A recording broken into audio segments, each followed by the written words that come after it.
Good morning, everybody. Today's proceedings are being transmitted, but only after 10 minutes have elapsed. Those with mobile devices may use them to report to others what they have heard in the hearing room, but again, only after 10 minutes have elapsed since the event that they're reporting. They may not be used for recording or photography. Yes. May the witness be sworn, please. Please. Repeat after me, please. I do solemnly, sincerely and truly. I do solemnly, sincerely and truly. Declare and affirm. Declare and affirm. That the evidence I shall give. That the evidence I shall give. Shall be the truth. Shall be the truth. The whole truth. The whole truth. And nothing but the truth. And nothing but the truth. Thank you. Please sit down. Yes. I'm going to begin by asking if you could please give us your full name. My full name is Guy Nigel Taylor. Mr. Taylor, you provided a witness statement to the inquiry running to 44 pages. The statement's dated the 18th of April 2025. Please could you confirm that it is true and correct to the best of your knowledge and belief? Yes, I do confirm that, yeah. Thank you. I'd like to begin by exploring some of your background and essentially to trace the route how you ended up to be giving evidence to us today. Is it correct that in 1984, 1985 you were a student in Brighton? That's right, from 1985 I think it was, yeah. And is it right that at that time you began to become interested in student politics? That's right, yeah. Could you just tell us a bit about how you first started to become involved in politics in that way? I was dissatisfied with the way the world was going, and I looked at some pretty basic facts about the world. The fact that people were homeless in a very rich society, people were poor in a very rich society, and I started to question that. And I wasn't very convinced of the official alternative, the Labour Party. Obviously, we saw a Tory government at that point. I didn't have much faith in that, so I was looking to more radical ideas, but also looking towards things I could actually practically do rather than just hope for my representatives in Parliament or in the council to do. So if we move forward in time a few years, in 1990 you became a member of the SWP, is that correct? That's right, yeah. And why did you choose to join the SWP in 1990? In Brighton, it was the biggest and most active group of left-wing activists that you could see. So that kind of gave me a bit of confidence to get involved, really, rather than just being one of two people in a smaller organisation. You joined the SWP in 1990. 2 years later, you moved to London. That's right. And there you became a student organiser for the SWP, is that right? Yeah, I'd been a sabbatical at in Sussex area National Union of Students, so I knew the student movement quite well. And I think that was an attractive bit of experience for the SWP to give me that job. That continued to the extent that you became a full-time organiser for the SWP in 1995? Yes, there was a break in my political employment, really. I was a lorry driver and a factory worker for a while in between. But yes, I was a full-time organiser. What does that entail, being a full-time organiser for the SWP? What on a day-to-day basis? I covered South East London, so for me that was making sure things happened. A weekly meeting for each of I think we had 6 branches in South East London at the time. I also covered Kent, so it was making sure that there's meetings happening, that people were going out and saying the newspaper or giving out leaflets or mobilising for a protest or general political activity, really. In your statement that you've provided to the inquiry, you talk about becoming inspired to participate in the new movement against corporate globalisation. That's right. Could you help us with how you became inspired and what inspired you? It was through reading mostly. I'd been to a talk by Naomi Klein, who wrote the book No Logo, which I thought was a fantastic. It kind of pulled politics to the now and what was happening in front of us and around us. And another book was the one by George Monbiot, Captive State. Those two books really kind of, they kind of made politics appeal to normal people, which was something which, that was always something I wanted to do. I wanted to get, say, this is happening, come on, get involved. So it was those two books, and then the protests at Seattle in 1999 against the World Trade Organization.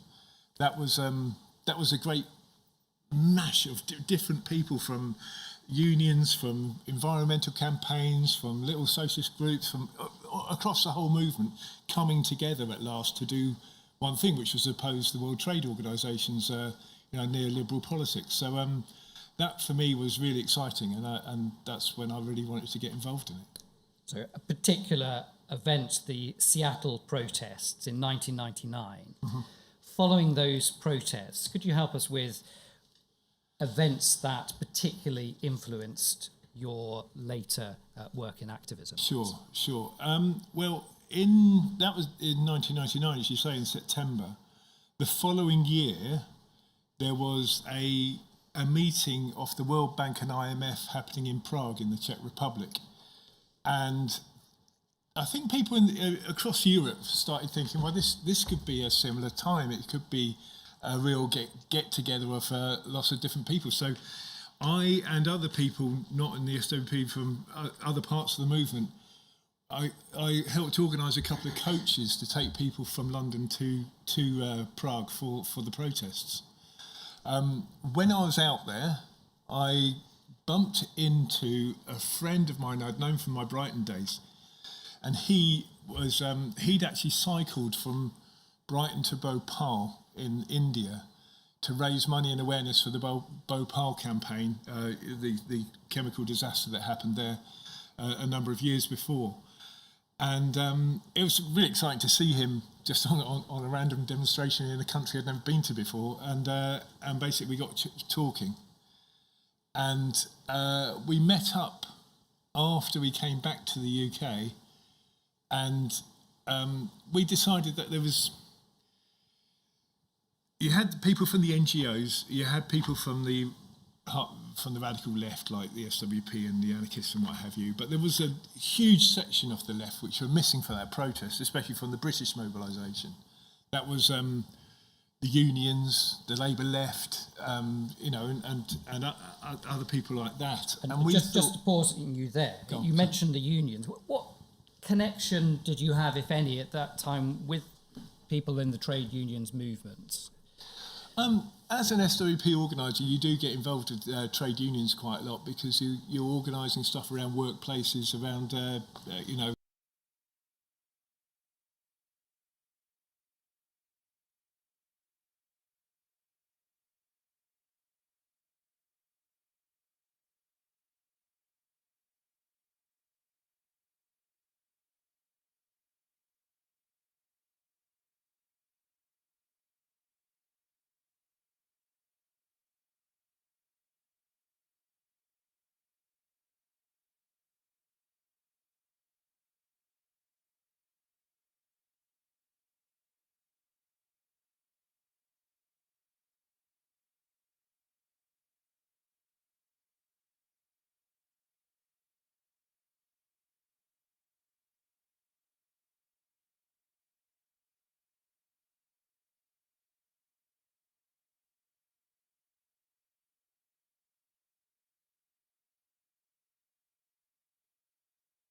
Taylor, I'd like to go back to 118's statement. So this is the statement that he's provided to the inquiry.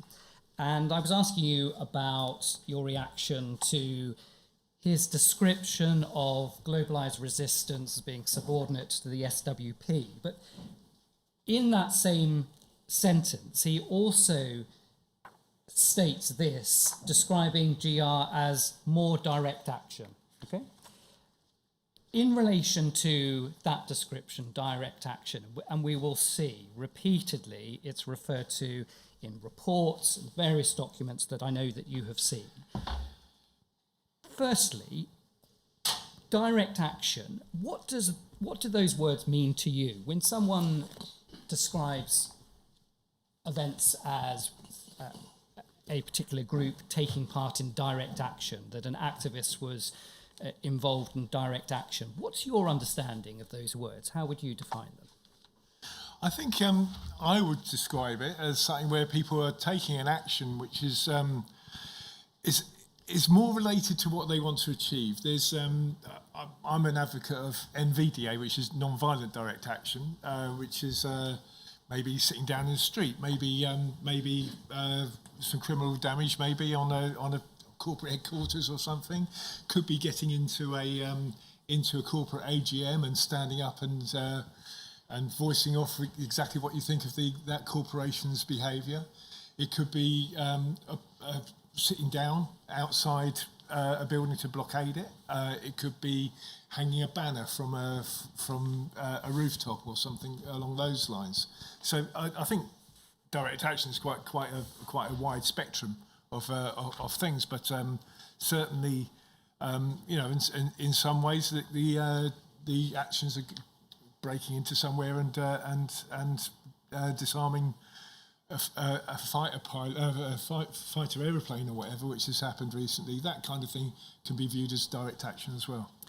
So specifically, you added the words non-violent. So if the description was non-violent direct action, that GR was a more non-violent direct action organisation, is that a description that you could agree with as being accurate of globalised resistance? Yes, I think so. Non-violent direct action. I mean, there was never in the whole history of globalised resistance, from the beginning to the end, where we used violent direct action. There was never any of that. The actions we took were sit-downs, perhaps some. Can't think of any examples right now, but yeah, none of the things we ever did as globalised resistance were violent. Never. Now, the rest of it, youth-focused organisation. What's your reaction to that as a descriptor of globalised resistance? I think the anti-capitalist movement, or the anti-corporate globalisation movement, or whatever you want to call it, was a youthful movement. So I think it was probably the most exciting thing to get involved in. It sometimes meant joining up with people from different countries and taking actions and going on marches or having conferences or discussions. So I think that's a fair enough way of describing our organisation. Yeah. I'd just like to stay with this paragraph because here 118 is describing in his statement not only a description of globalised resistance, but he describes how eventually your paths came to cross. So he goes on to say, in the same way that the Anti-Nazi League had done previously, GR provided a single topical issue around which the SWP could organise protest and indirectly attract fresh membership and support. And then he goes on and says, during the bedding in phase of my deployment, I became a member of the SWP, and it was through this that I was diverted to globalised resistance. And then this, to my knowledge, the de facto leaders of GR, Guy, Taylor and Chris Nynham, took their direction from the SWP's Central Committee, and GR had an office within SWP headquarters, albeit this was kept secret from the general GR activists. There's a lot in that sentence. Firstly, this description of you and Chris Nynham being de facto leaders of globalised resistance. Is that accurate? Globalised Resistance was run by a committee, a steering committee, an elected steering committee, and that was open for anyone to stand for it. Myself and Chris were constant members of that committee, and I think it would be accurate to say we had quite a lot of influence in the way that, you know, we had the vision at the beginning. We were the people that organised the original conference. So I think that kind of thing does give you a bit of authority in some ways, but there was no structure that ensured that was the case. So it was a question of us putting forward ideas. Sometimes our ideas were taken up and acted upon, and sometimes not. I just want to add, actually, at the end of that sentence, GR had an office within the SWP headquarters, albeit kept secret from the Gen. That is not true. Absolutely not true. I never had it. From the moment I started working for Globalised Resistance, we first had an office in a business centre in Stepney Green, and then we moved to the Old Truman Brewery in Brick Lane. They were the only offices GR ever had. I don't know where he gets this spurious office in the SWP headquarters from. Chris Nynham, who's referred to there, who was he to you? Was he a friend? Was he? How did you come into contact with Chris Nynham? I'd known Chris for quite a long time. He was another member of the SWP who was an organiser while I was, so I'd been to many meetings with him. And he was a man of great political intellect, so I was very, very keen to work with him, actually. I wonder if you can take that document down, please.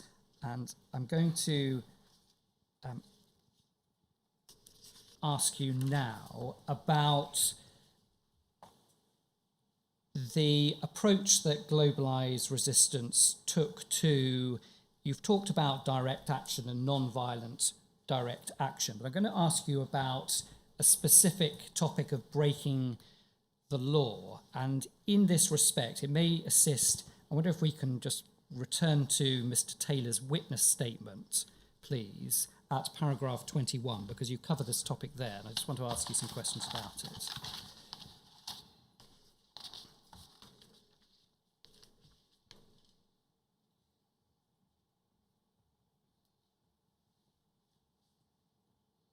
Okay, and so you can see here, paragraph 21, in particular, point 2, breaking the law. We didn't advocate or provoke law breaking.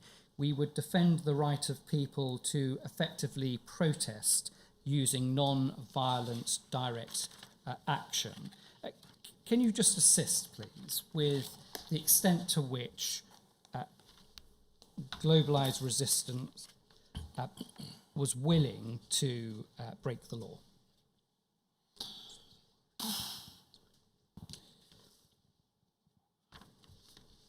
We weren't experts on the law, to be perfectly honest with you, and probably made a habit of not talking to solicitors before taking an action, so we could remain that way.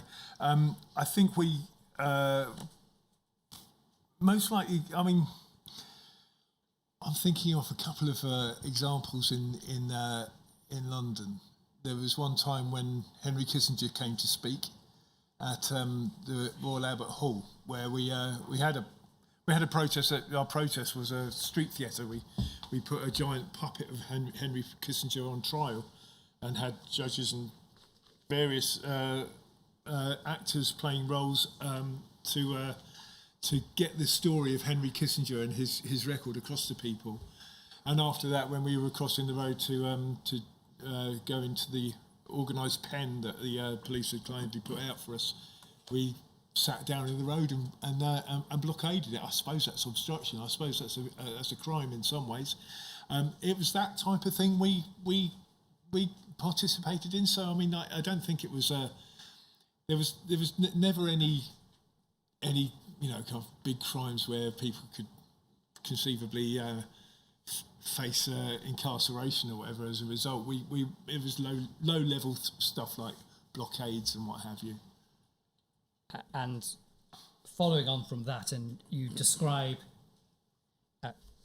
the approach to public disorder, you've stated that it wasn't part of globalised resistance aims, but when it happened, we were sure of two things. We would take advantage of any platform or media that came from it, and secondly, in any argument between the establishment, primarily politicians and media, and activists, we were on the side of the activists.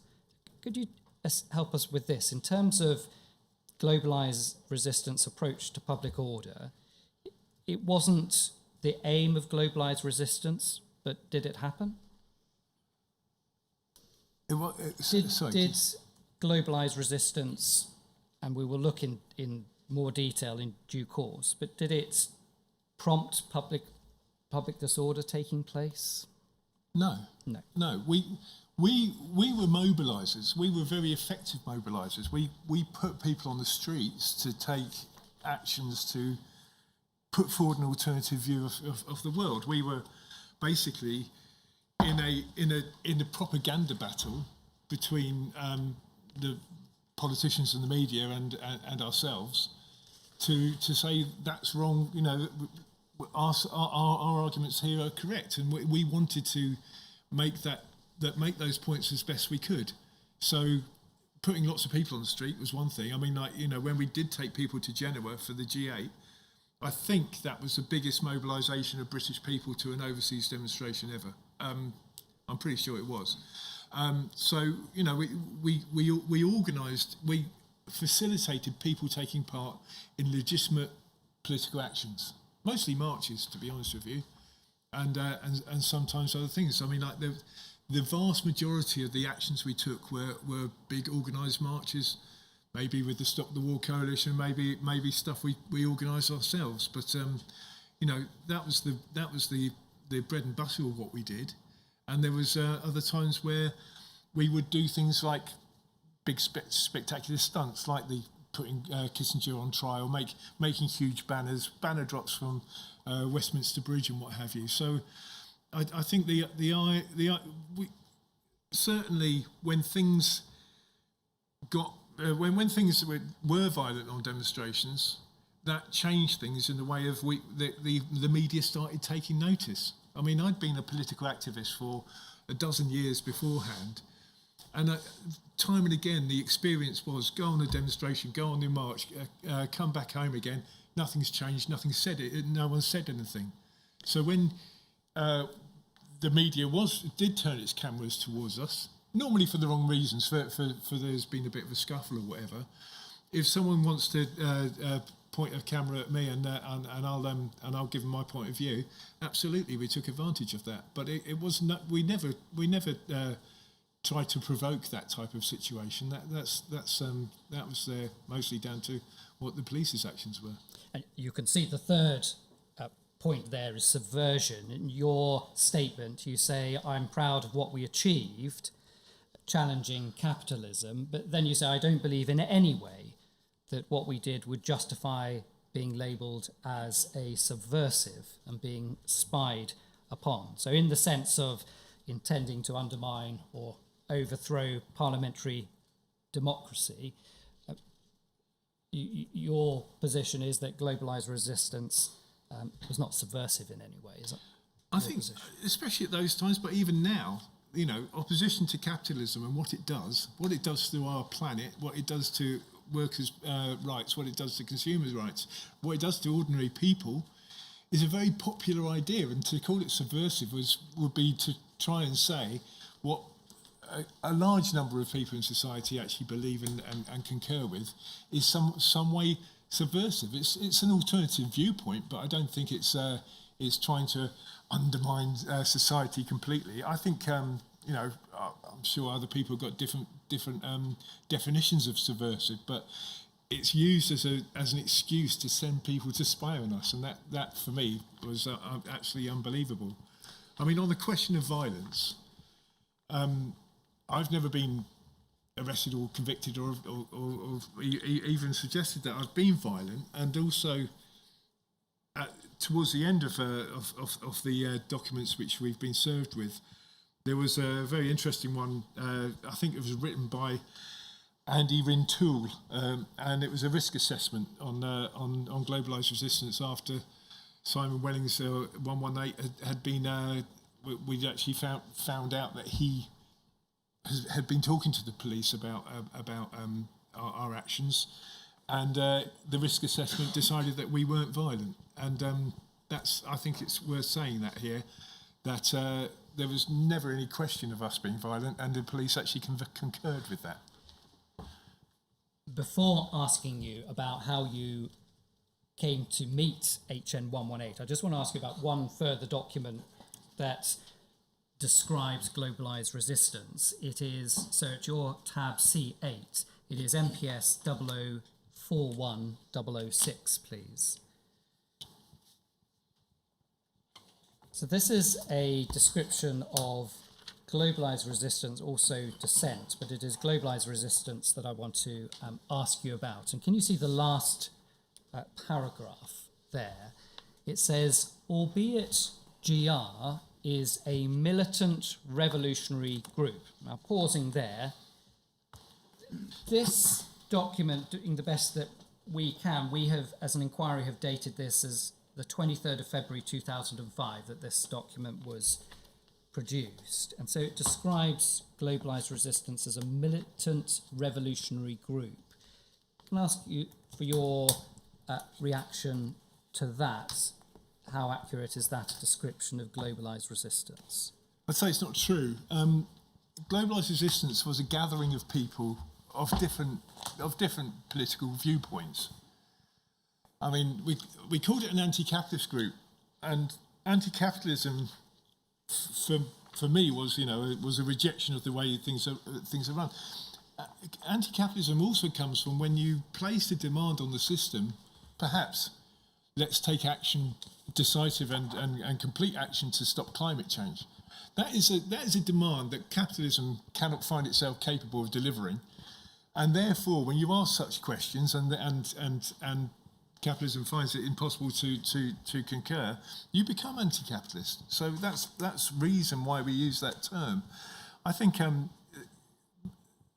globalised resistance was a mixture of people, of socialists, of libertarians, of anarchists, of people of many labels and many people of no label at all, who just wanted to see, some pertinent questions asked and some definite actions taken.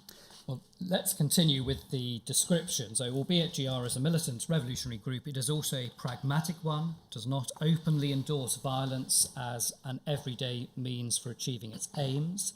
And then this, the threat from GR is principally from the ability of the organisation to get onto the streets at short notice large numbers of radicalised, usually young people who will nevertheless be prepared to engage with the forces of the state should they perceive any injustice or heavy-handedness by those forces. GR has been represented at all the main international anti-globalisation gatherings since the Seattle riot. So that description of the words used, the threat from globalised resistance, is the ability of it to get people onto the streets at short notice, and that those people radicalised, prepared to engage with the forces of the state. Is that accurate? It's interesting here that 118 uses, actually, in a very half-hearted way, says, we're good at mobilising, but if the people on the protest perceive any injustice or heavy-handedness by those forces.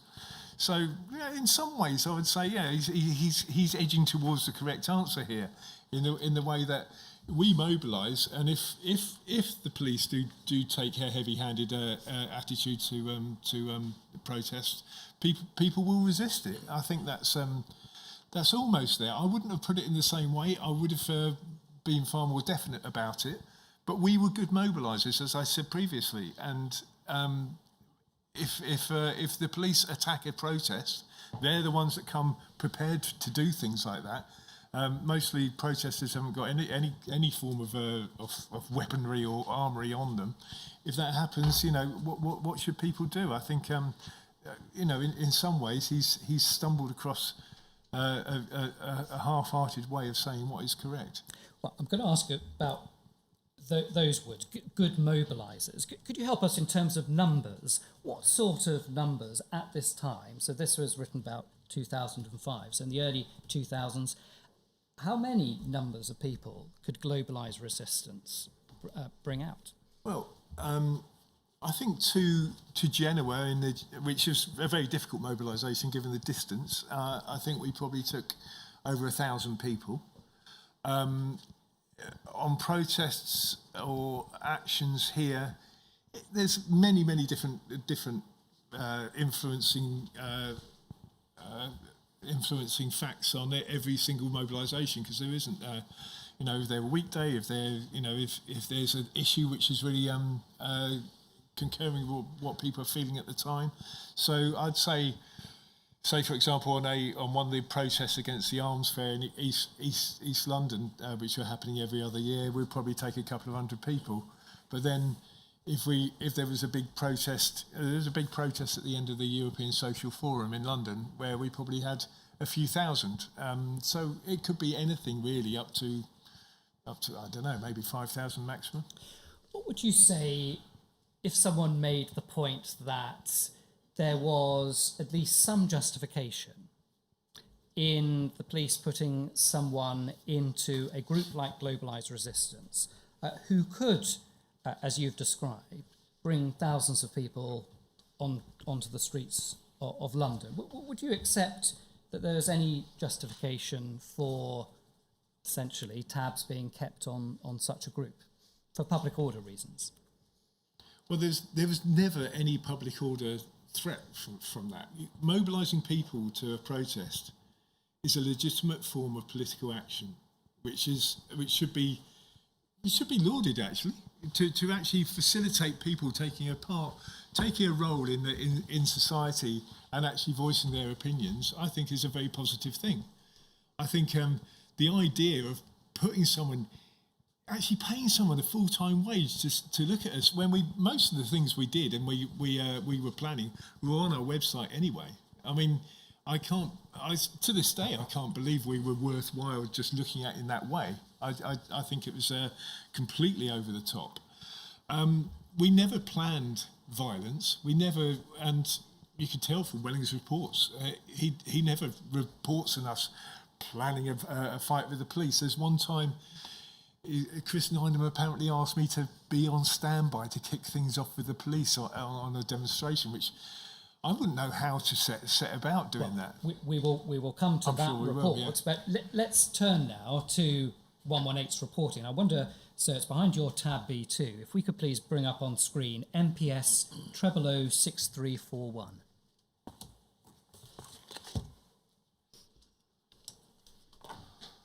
Now, 118 produced, you can see the format of the intelligence report. So there's the date information obtained and then the typing date. And so going to be referring to quite a few of these reports. So I'll probably choose the typing date just to date it. But you can see this is dated the 26th of July 2001.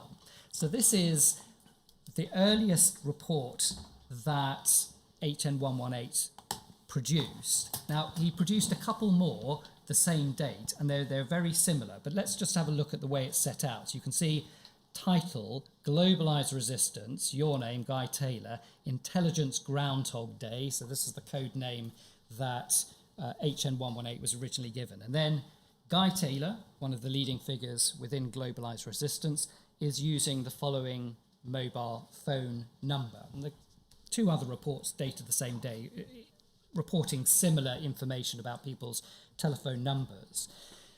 But here we have his first report is about you and providing your mobile telephone number.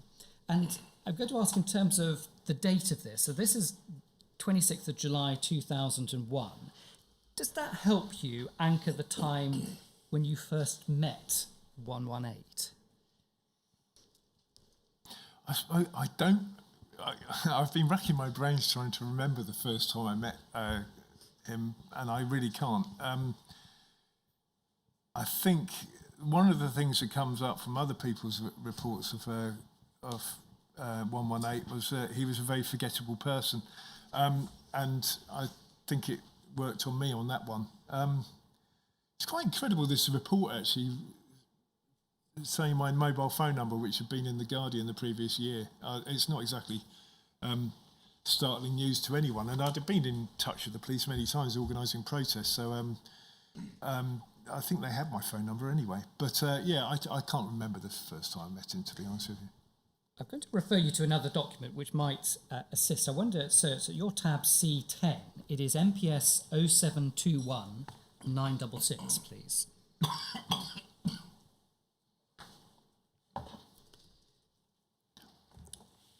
So this document here, Mr. Taylor, is Operation Her notes of an interview with 118. And this interview took place in September 2013. And you can see that if we can turn to page 3, please.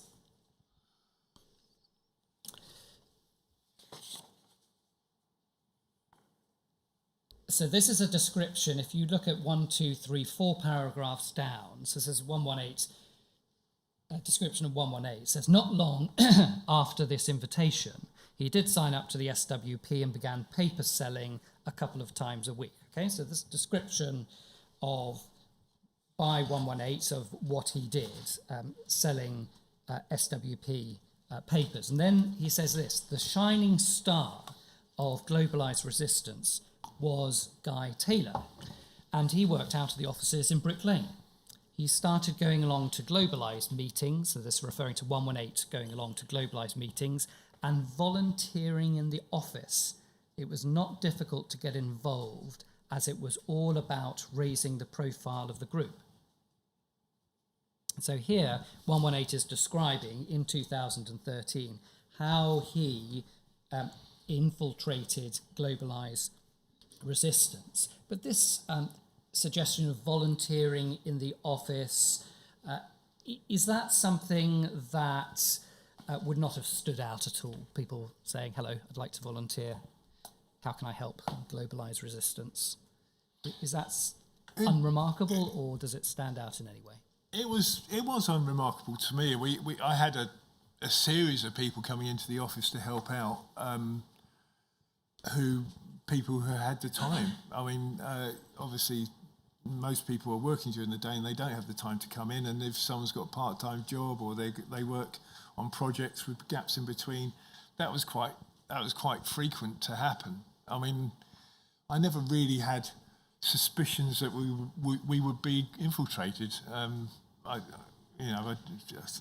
said before I didn't understand why we were. So I just thought, someone's keen, get them involved, show them respect, show them trust, and show them, kind of enthusiasm. As you said, you thought about this, but this description of him volunteering in the office, that doesn't ring any bells with you in relation to that? Actually, no. I mean, we had some regular volunteers. I think he might have done the odd day, but I don't think he came in regularly, once a week or whatever. Well, let's move to the next paragraph, please, in this, because this is the description that's given. The big step to gain access into the inner sanctum came in January 2002. He was in a lift with Taylor and another male, and they were discussing the WEF, World Economic Forum, in New York.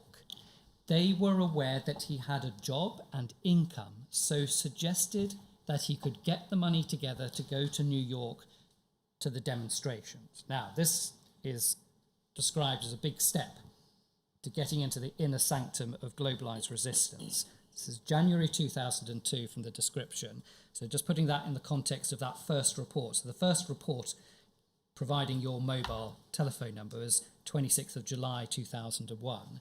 So we have about 6 months later this instance in the lift. Now, from that description, does that ring any bells at all? I don't remember that incident that conversation in the lift. I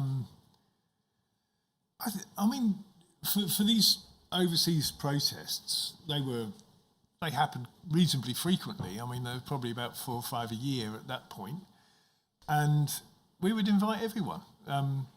I don't think it was a specific honour for Wellings to be invited to it. Lots of other people would be. Anyone who could afford it and had the time would be welcome to come with us. This is a discussion about going to New York. I'm going to ask if we could turn to page 4 to see what the description is after he gets back from New York. So you can see on the 3rd paragraph on page 4, it states, and again, this is notes of an interview of 118 in 2013. He says, on his return from New York, he, referring to 118, quite quickly became one of the leading lights in globalised resistance. He continued to feed intelligence back and reported lots. So the description, the way in which he's describing it, is that he has this big step gaining access into the inner sanctum when he has this discussion with you in a lift, goes to New York, and then the description is by the time he comes back, he's describing himself as one of the leading lights in globalised resistance. Does that help in pinpoint when he first came into your consciousness, when you first became aware of HN 118, who gave you the name Simon Wellings? I certainly remember him in New York. I think there was about half a dozen of us there. So, he definitely, and I remember him from before then. But this, I think this document actually is quite typical of Simon Wellings completely overplaying his role and his standing. I don't know what the inner sanctum of globalised resistance is meant to be. I think it must be the steering committee. But basically, that was an elected body, and it wasn't that difficult to get elected on it if you showed the enthusiasm and the determination to be involved, really. So there was a whole plethora of people who were on the steering committee. So, I mean, to say he was one of the leading lights is, I don't know. I don't know what that means really for him, because I don't think he was ever a leading light in any fashion, really. Now, I asked you about the report where he notes down your mobile telephone number, the description of the lift going to New York. But can I ask you this? What do you remember as being, having thought about this, the first time, or roughly the first time that you met 118? When was that? What's your earliest My earliest memory interacting? of him was wearing, I think it was on a march. I don't know which march. It was on some demonstration where he was always keen to help. Basically, is offering to help out on a stall, or I mean, our income was primarily derived from membership fees and selling stuff on protest, and he was happy to help us sell T-shirts and badges on a protest. So it was doing that kind of thing was my earliest memory. His dress sense, he always wore kind of like kind of beigey combats and stuff like that, and I just thought it was a bit odd, but each their own, really. So yeah, I think that was my earliest memories, but they're not specifically placed in one demonstration or on one date, really. He just appeared. When 118 was asked to provide a statement, so one of the questions he is asked was who he was closest to, and in his statement he says that he was probably closest to and have been considered to be a friend by. He names a number of people, but yours is the first name that he mentions. So in terms of that description, describing himself as probably closest to you, and that you would have considered him a friend.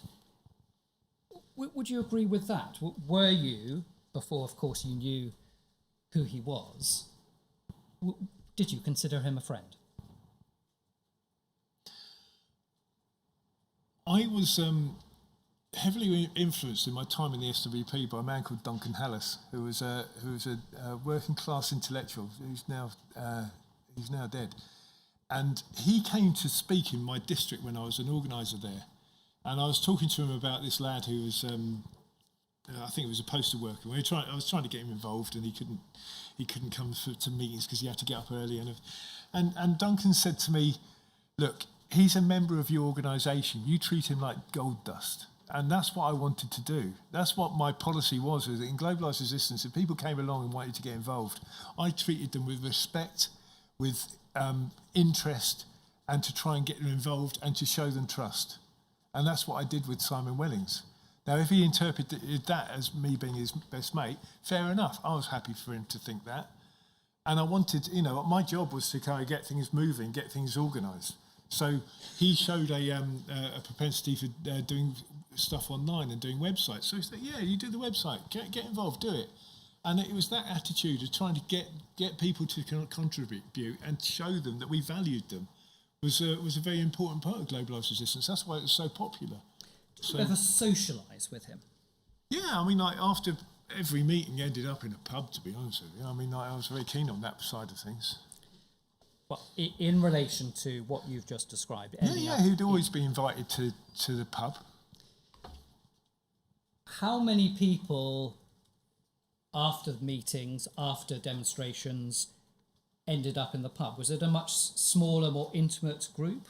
Was that a particularly special group? Again, it would vary, but sometimes we had to get the biggest table in the pub, or go upstairs to a bit of space.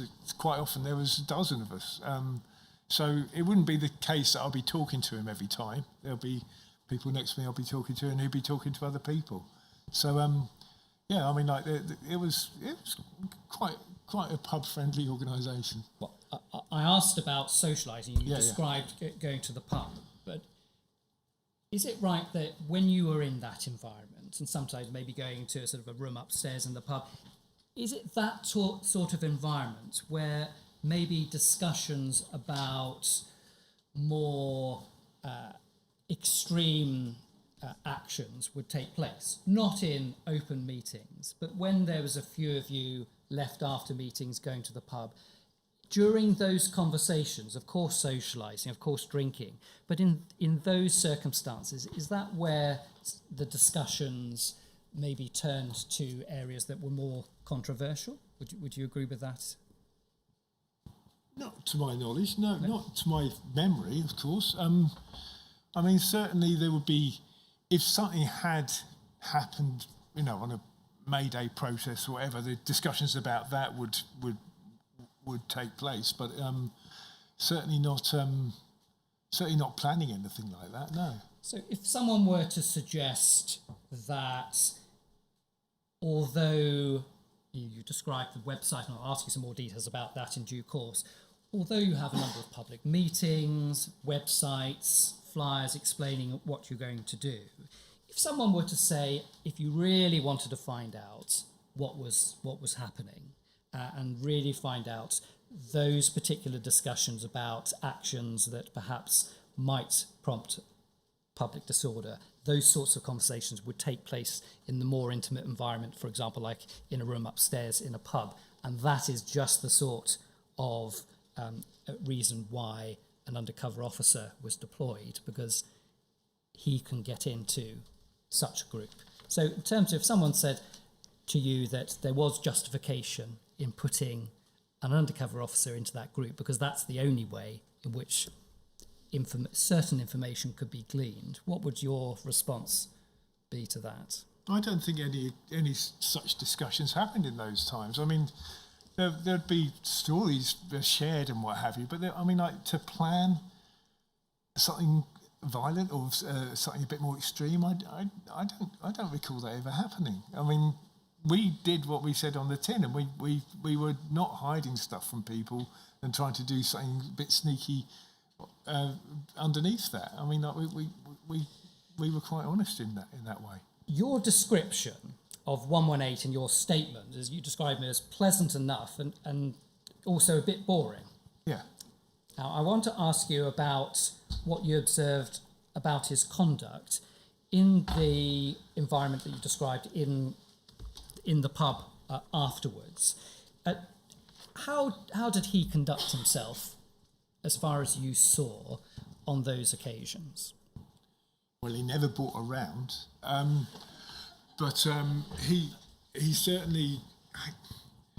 The thing is that there'll be events, world events would happen, and we would discuss them, and then we would discuss the politics. What do you think is going to happen as a result of this attack on Iraq, or what will be the impact for people? And there's political discussions going on, and he rarely really involved himself in them. I'm going to show you a document. It might explain why I asked you that question. I wonder if we could please put up on screen, so it's your tab C10. It's MPS 0721966.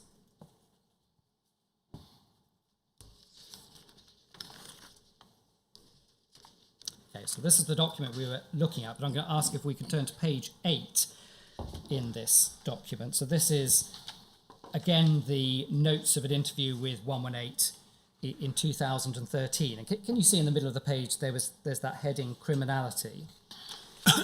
And then the second paragraph of that states this: he did not take any drugs or smoke, but he did drink. He believes that his intake levels of alcohol would have been in excess of maybe 100 pints a month, not including other alcoholic drinks. And so my question to you about the way in which he conducted himself when you saw him, did you ever see him, for example, drink to excess at all? I don't remember. I remember thinking at one point that he actually didn't drink that much. I don't actually remember that paragraph, but I would have a severe look at his expenses claim. I think his 100 pints a month is just fantasy. Not with us, anyway. He might have gone off to have a few pints afterwards, but I can't ever think. I didn't drink that much, and I was very keen on pub life at the time. Okay.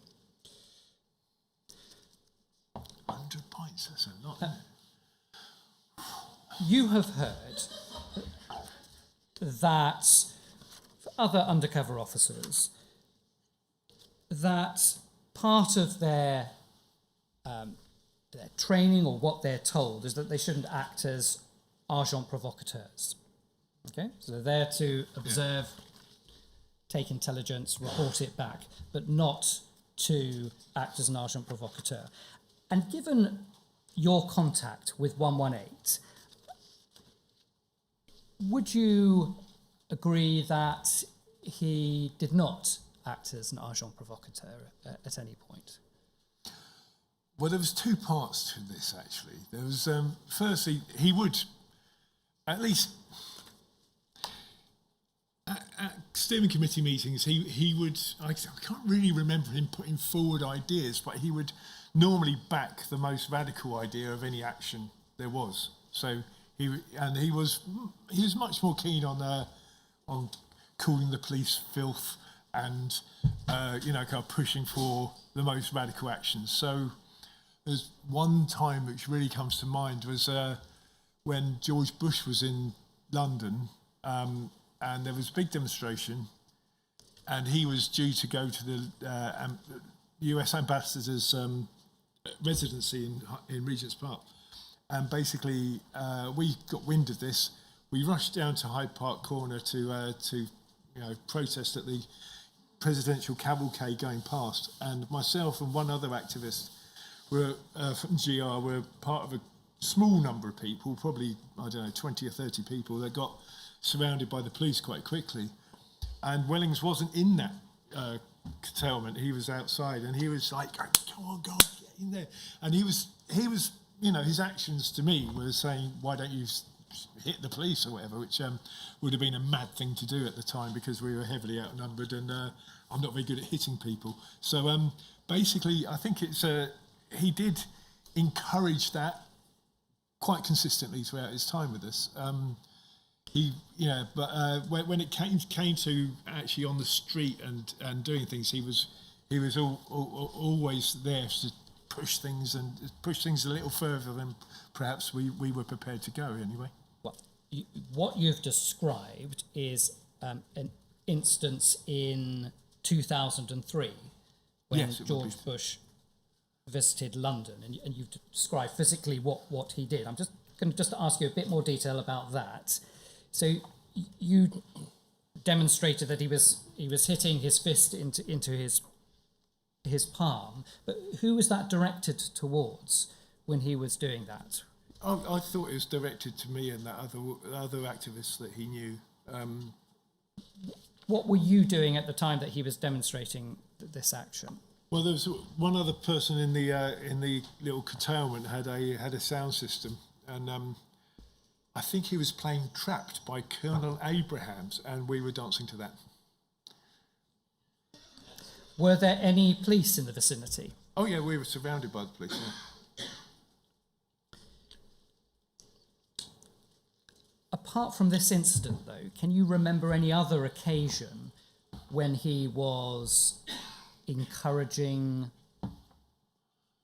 in the way you've described Yeah. when George Bush visited? There was one protest we had at Selfridges,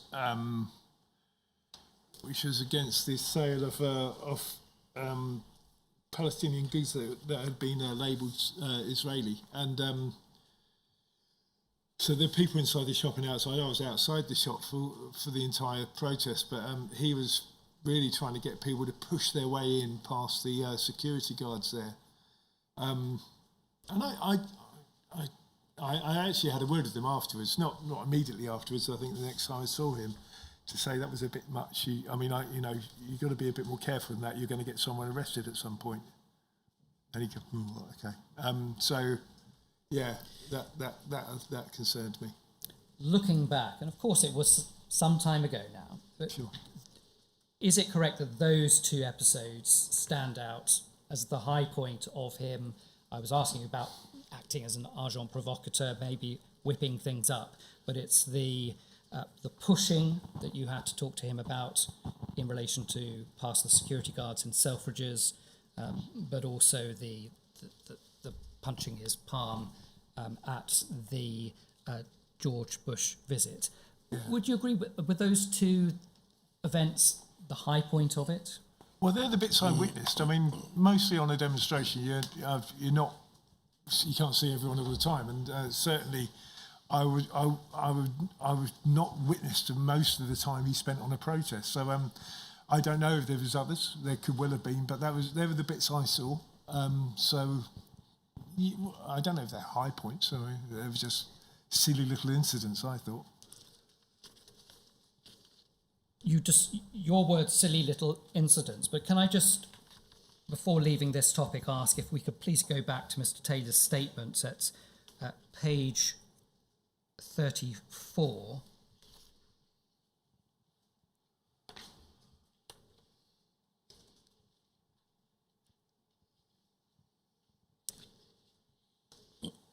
Now, this is a part of the table where you comment on a number of reports by 118, but I want to look at the top right-hand box, which is your reaction. I wonder if we can have the last, yes, we just leave it like that. So you can see you're responding to what 118 has stated. It was clear to me that even if minor criminal activity was generally permissible, UCOs could not provoke or encourage activists or others to participate in criminal activity. So this is 118 in his statement explaining that, yes, minor criminal activity permissible, but you couldn't provoke or encourage.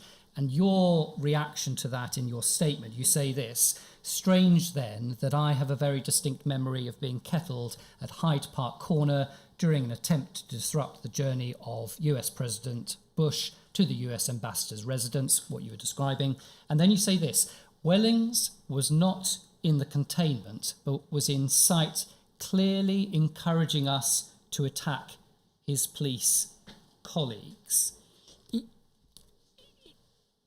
Is that accurate? Just so we're clear in terms of what you're setting out in your statement, that he was encouraging you to attack police colleagues. Is that right? I don't think there was any other way of interpreting his actions at that time. I think,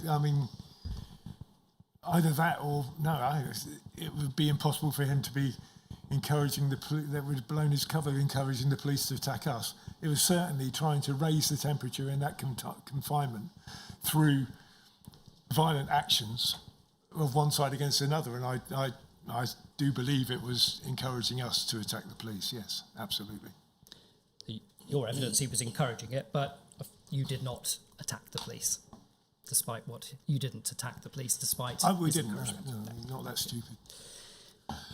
Turning back to 118, and you were describing his conduct even when in drink. You've indicated where, as here, he encouraged others. Did you see any instances where he committed any criminal offences at all from your time viewing his conduct? Did he ever, either during a demonstration or indeed outside it, were you ever aware that he was committing any criminal offences? I don't recall seeing any of that, no. Okay. And again, in addition to the demonstration that you showed of him punching his fists, did you see him engage in violence himself on any demonstrations, or again, outside of those? Not personally, no, I didn't. You have been following this inquiry closely, and you will have been aware of a number of undercover officers who engaged in completely inappropriate relationships with those that they were spying on. Did you ever witness HN 118 engage in any form of romantic relationship or any such behaviour? No, I didn't.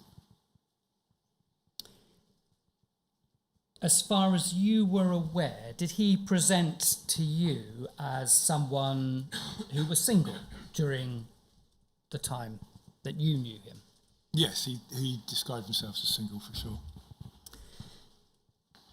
Now, you would have seen that the inquiry has heard evidence from other undercover officers where they have said, when you're infiltrating groups, that you might arouse suspicion amongst those upon whom you are spying if you were single and not in a relationship. And so you've heard a number of UCOs explaining, well, in fact, you needed to do that, otherwise you might arouse suspicion.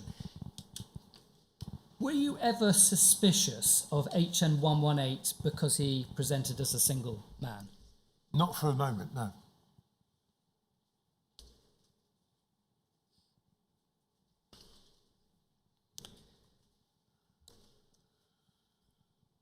I'd like to move to a separate topic. Racism. Now, in 118's own witness statement, he stated, I did not witness any racism or sexism during my service with the SDS. Okay. I wonder if we could just turn up your statement again. It's page 33.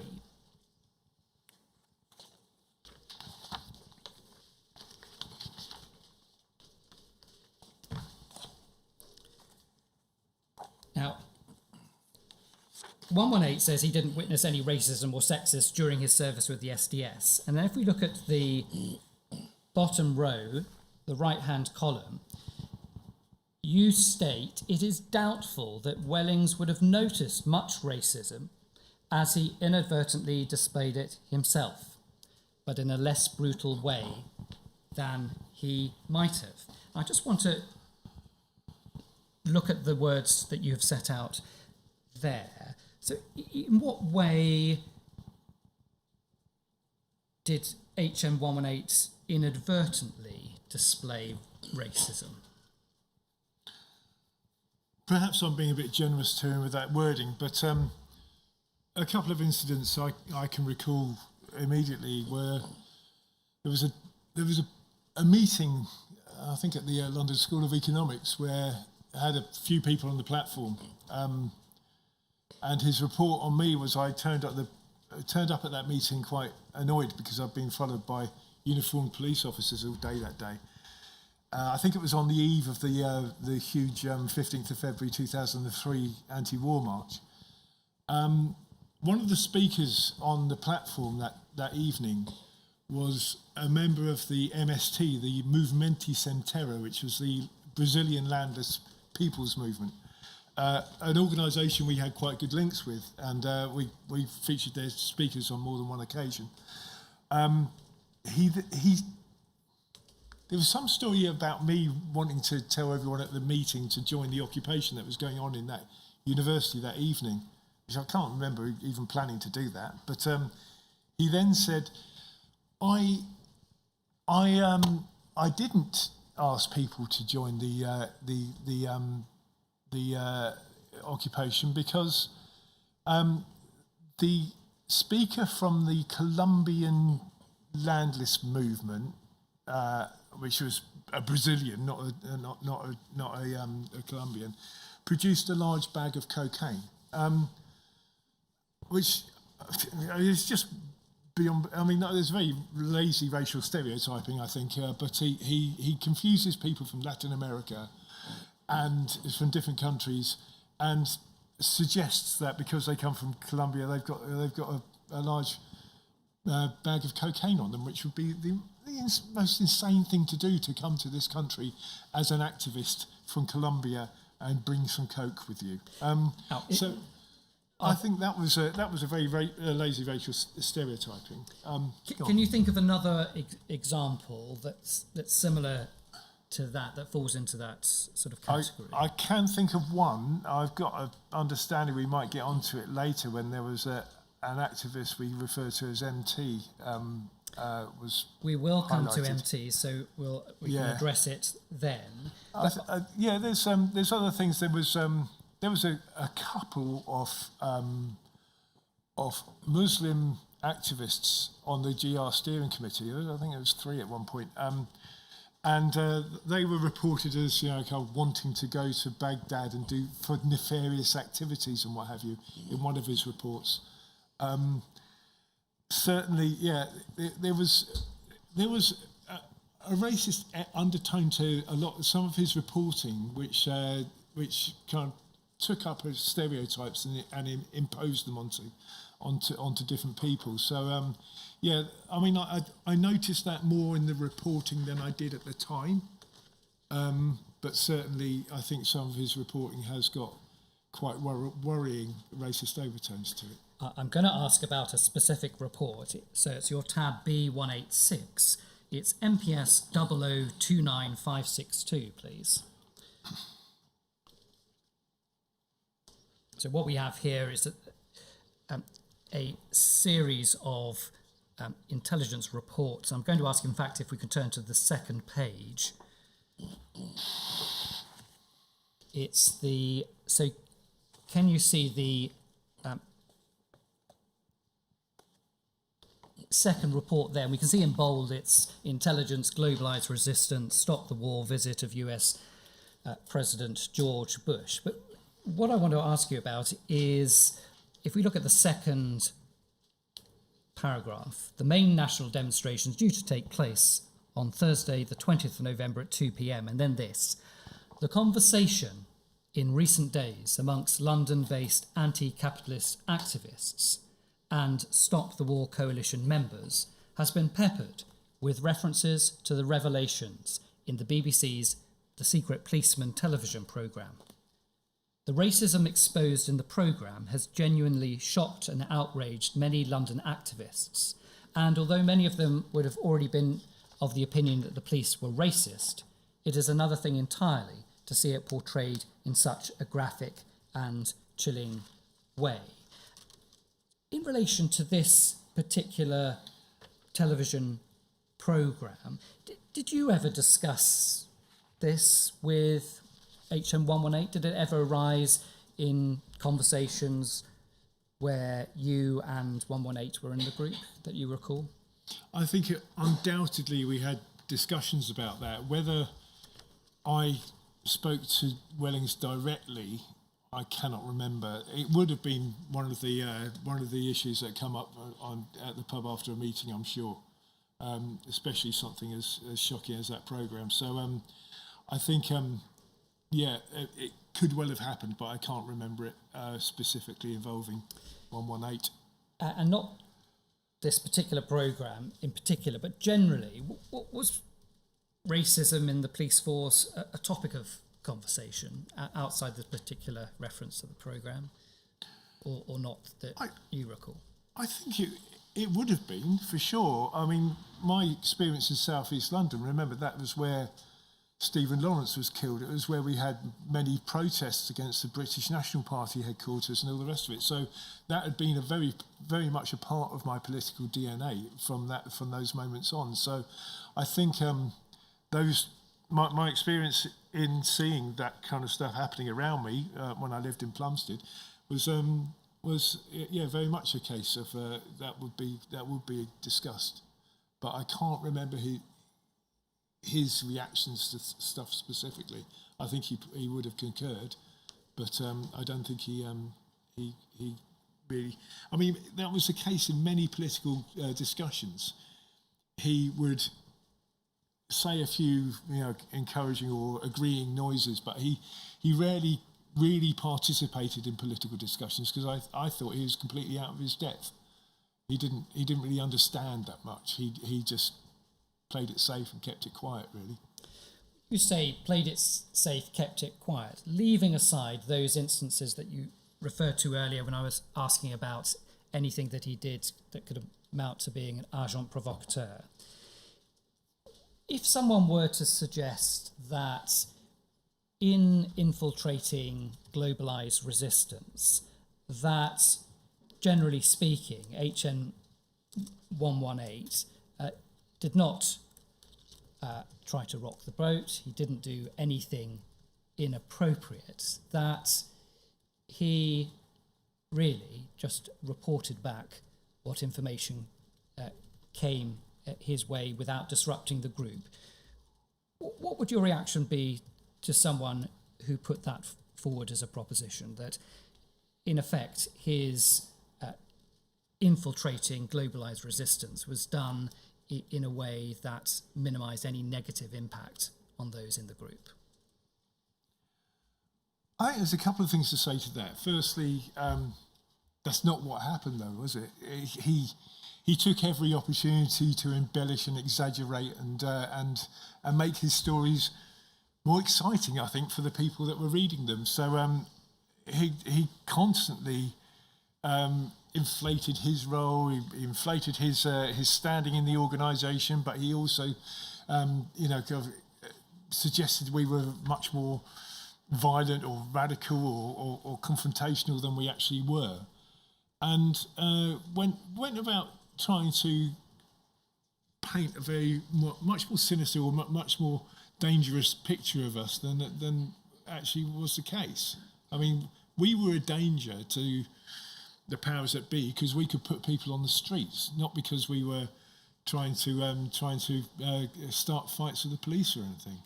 That wasn't on our radar. We didn't need to do that. We were quite a successful organisation at mobilising, putting people there, and getting our message out. That was our main aims, and we used the tools we had at our disposal. But that was never kind of threatening public order and what have you. It was mostly numbers, spectacle, jokes, and humour, and putting that across. And we were very good. We were quite effective at getting our points of view across in those ways. So I don't know whether now is a convenient moment for a mid-morning break.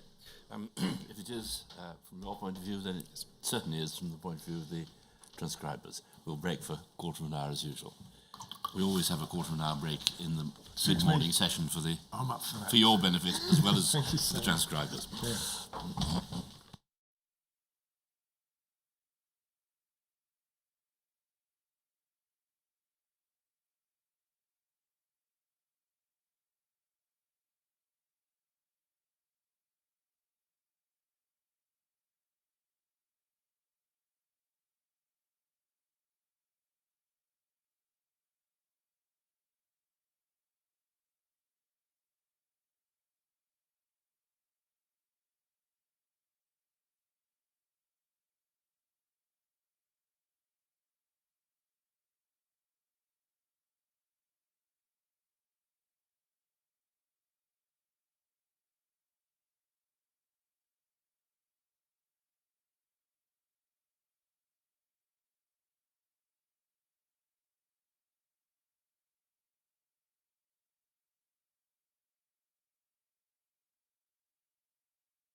Mr. Taylor, how well did you know the core participant that we are referring to as MT?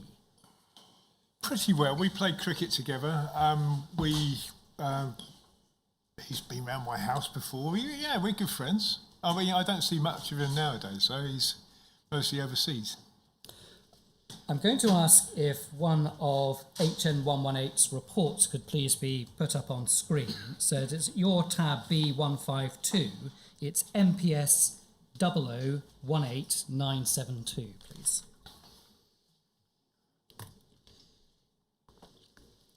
And if we could turn to page 4, please. So the date that the inquiry is put on this report is the 11th of May 2003. So if you see in the middle of the page, Intelligence Globalised Resistance MT, MT is a student at London University. He is politically radical with a particular sympathy for the plight of the Palestinian people. Now, I'm not asking you to identify who MT is, but as far as that goes from what we have there, is that accurate that he was at the time, so 2003, a student at a London university? He was a student there, yeah. I would take exception to the politically radical thing. He was a lot milder than I was.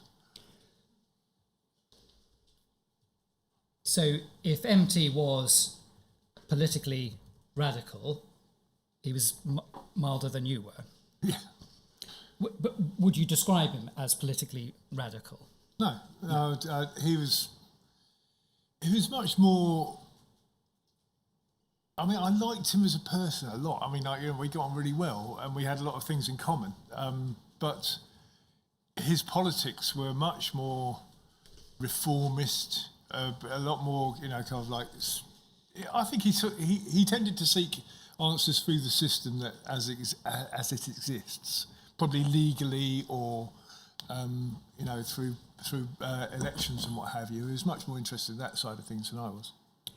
Was HN118 being accurate when he described MT in this intelligence report as having a particular sympathy for the plight of the Palestinian people, as far as you were aware?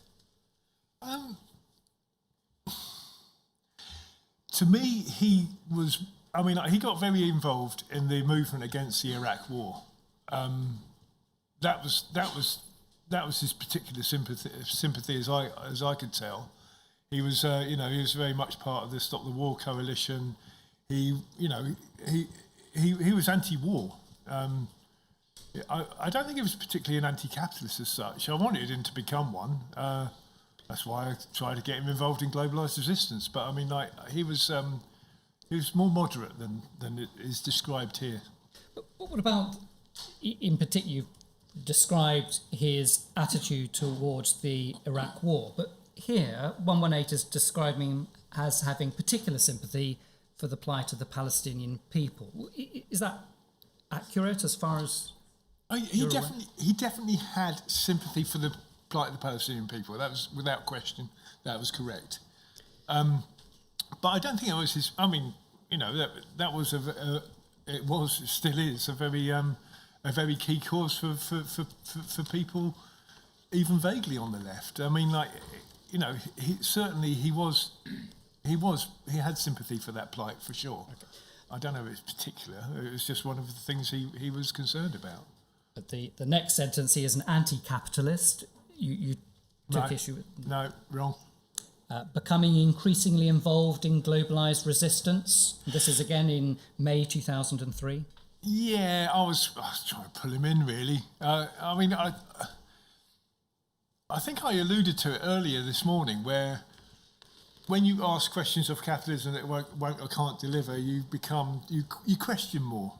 So I think it was part of the way we carried on was to get people to place demands and ask things of capitalism which it won't deliver, and then you become more anti-capitalist. I think it kind of failed with MT, but he remained a good friend. I think it's quite a feature of 118's reporting is, the people are in different camps, they can't talk to each other. I can't talk to the autonomous, they can't talk to, and it isn't quite like that. Basically, I would have put it, he is becoming pulled into globalised resistance by Guy Taylor, to be honest with you. And the report goes on by saying that MT recently booked the JCR at the London University, allowing GR activists to hold a banner and props making session prior to May Day. Is that something that you recall? Again, what I'm asking you this in terms of accuracy. So we're looking at one of 118's reports, and what I would like to get from you essentially is how accurate 118 was in this report when he describes MT. Yeah. I don't think he booked the room. You didn't have to book the room in those days. You just had to turn up and use the space, really. I mean, there's quite a few universities, especially in the Bloomsbury area, where there was no ID checks or anything like on the doors as there is now. You could turn up and you could use the space. It was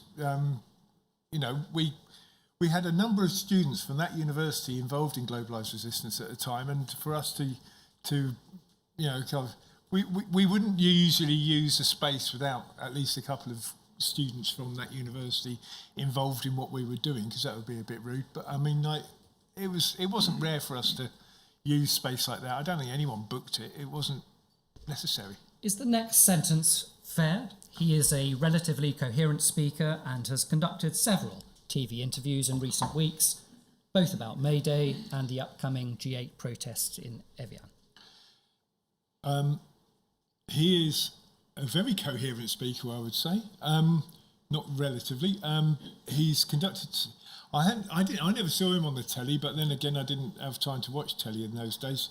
I'd be surprised if he spoke about May Day and the Evian G8 protests. He was mostly talking about anti-war stuff at the time, so I'd be quite surprised if he did those interviews, to be honest with you. Can you help us with what is set out in the next paragraph? Because 118 has stated in this intelligence report, referring to MT, he is aware of the possibility of the state being interested in individuals such as he, and habitually gives his address as, we've put a privacy redaction box over that, it is believed that this is the correspondence address for the university student union rather than his residence. Were you surprised or unsurprised to read that description of MT and his awareness of the state being interested in individuals such as he? I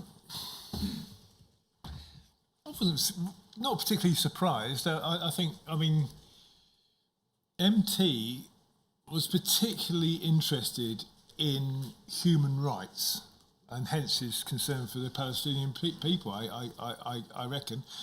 And I think he would have been quite careful about his personal details getting shared and plastered around Scotland Yard and what have you, not because he had anything to worry about because he'd done anything wrong, but because that's just an infringement of his human rights, civil liberties. So I think I'm not that surprised at that, to be honest with you, no. I wonder if we could turn to page 8 in the document that we have here, please.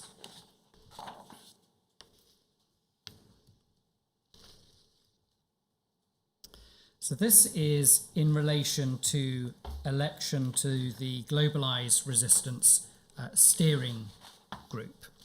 And you can see the slate, you can see at the top, this slate was proposed by Privacy, no objections were lodged, and the group were re-elected unanimously.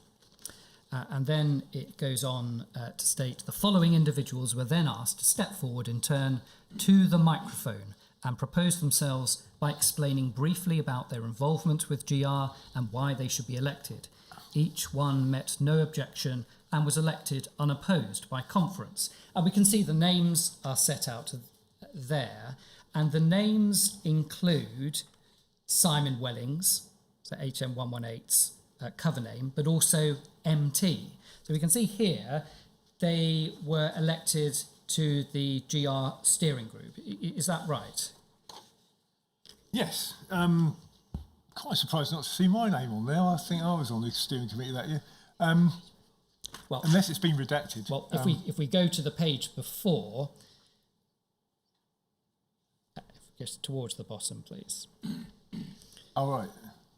So I see. Yeah, So- that makes sense. so the following individuals stood a block taken Right. over from last year's committee. That is, they were current Oh, steering yeah. committee members who wished to remain. So there you are, with Chris Nyham, Noel Douglas, and others Yeah. staying on the steering committee, and then MT and HN118 over the page, Sure. being elected to the committee. Now we can Yeah. see the number of names there. Yeah. So a relatively small group of people.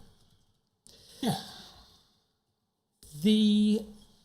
You have described MT as a good friend of yours, played cricket together. What about 118's interaction with MT? We can see here they're both elected onto the steering committee at the same time. What did you see of them together? How did they interact? How close were they? I don't recall seeing them together. To be honest with you, at the time I would have thought it unlikely. I think there was an intellectual mismatch there of gargantuan proportions. What do you mean by that? Can you MT explain? was a very bright bloke, and he wrote brilliantly, he spoke brilliantly, and I think he had a real intellectual depth to him. Simon Wellings did not. How often would they interact purely from the basis of meetings with the steering committee? So how often would they have been physically in a room together discussing topics? The steering committee happened once a month, and then there would be working groups springing off that. So if someone came to the steering committee and said, right, I want to organise a protest, I don't know, I want to organise an action against the arms fair, or I want globalised resistance to be involved in this, that or the other, would say, okay, if you want that, organise a working group, and you'd say, right, working group meeting is going to be happening at 7 o'clock on Thursday evening at this venue, and you would hope that enough people would come along to help you organise something, and that was the democracy of it. You had to suggest something and put enough people with you to actually get stuff going. So if you were successful in that, you had a working group. So you could, in theory, be meeting. Well, I was involved in most working groups, not all of them, and I was in meetings probably once or twice a week. Plus the steering committee, plus public meetings and stuff like that. Would the steering committee Yeah. members also be on the same email group? Would there be? Yes, there was an email group for the steering committee, but I wasn't aware of 118 and MT having a particular friendship or kind of communication above and beyond the call of steering committee meetings. Not aware of a particular friendship between them, but from what you saw of them and the nature of the group, would they have known each other? Only very vaguely, I think. I mean, MT didn't really do much apart from come to steering committee meetings. He didn't even come to all of them, to be honest with you. So basically, I'd be surprised if they knew each other any further than sitting in the same meeting once a month with each other. The report that we were looking at earlier, where went through with you that he is a student at a London university, sympathy for the plight of the Palestinian people, appearance on television, that sort of information, are you able to help us with how HM118 would have gleaned that sort of information about MT? Is this the sort of thing that would have been discussed as a matter of course during meetings? I would imagine there would be, saying, we want this bloke involved. He's a student at X university or whatever, and those details about something which are pretty top level, as in quite obvious things. I think that kind of information would be quite openly shared. I mean, there might be a discussion saying, "Oh, we need leaflets handed out there. Oh, MT can do it. He's at that university," or something along those lines. So I don't think it wouldn't have taken 118 much digging to find out those details about him. That would be quite easy to understand. You described earlier that it was not uncommon after meetings going to the pub, and that HN 118 would go to the pub as well. Well, he had to get 100 pints in, wouldn't he? What about MT? Did MT join you and HN 118 at the pub? MT didn't drink, and I think at the time he lived quite a way out in London. I can't be certain of that. I think he did come to the pub occasionally, but not on the level of anyone else. He was a less regular attender at our public health meetings. All right. I'm going to ask if we could please turn to another of 118's reports. Sir, it's your tab B167. It is MPS 002 7874, please.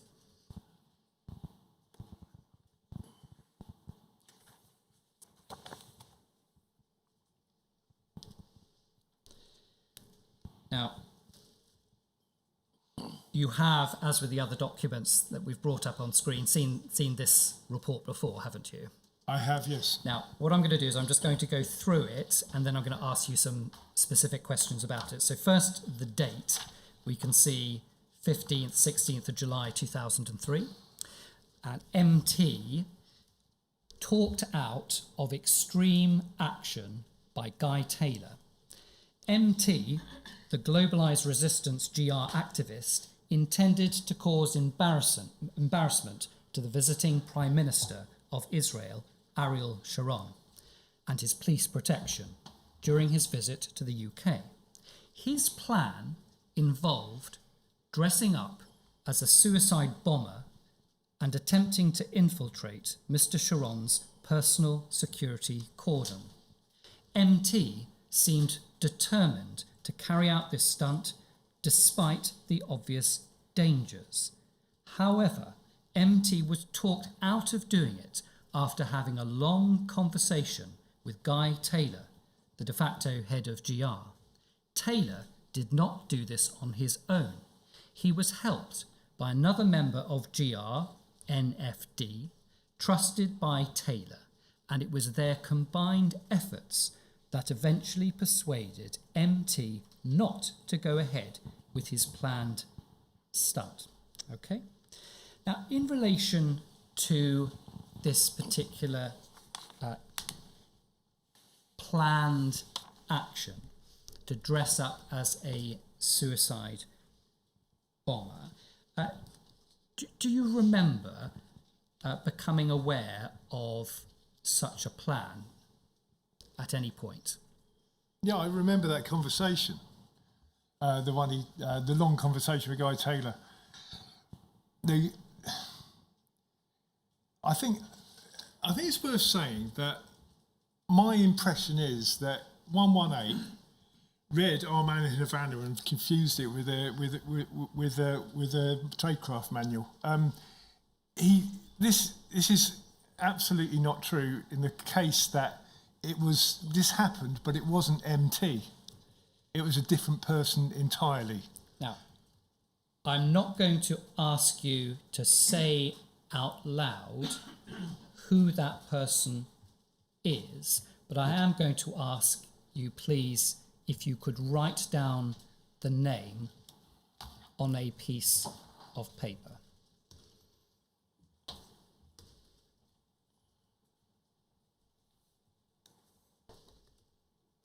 Can I be assured that it will go no further? Because the person who it is very ill and they've got no chance of defending themselves. So I'll give you this piece of paper if it doesn't go any further than yourself. Excuse me, please. Sorry? It is likely to be necessary to show this to HN 118. Well, he knows who it was anyway, so yeah. Well, that's cool. quite. But I cannot think at the moment of the need to show it to anybody else. Cool. Does that concur with your view, Mr. Ramble? Sir, yes. Yes. Thank you, sir. Then it will be kept secret from all but him and, of course, the members of the inquiry team. Sure. That reassures me. Thank you. Thank you. Thank you.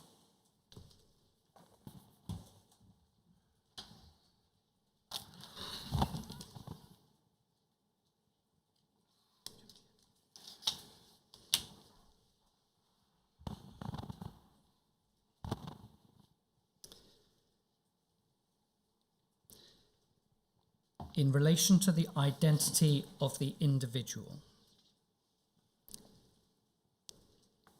knowing what you do about the interaction between HN 118 and MT, are you able to assist with why, and of course we will ask HN 118, the name that you wrote on the piece of paper is not the name that appears in the report? That's correct, yeah. Very different people. Now, I'm not going to ask you to provide the name, but in terms of the skin colour of the person whose name you wrote down, could you help us with that? The person whose name I wrote down is as white as you or I. Or me. To what extent did the person whose name you wrote down and MT look alike? Did they look similar? No, they didn't look at all alike. There was an age difference, a race difference, a class difference, everything. I mean, like, there's no way you can get those two mixed up. Not at all.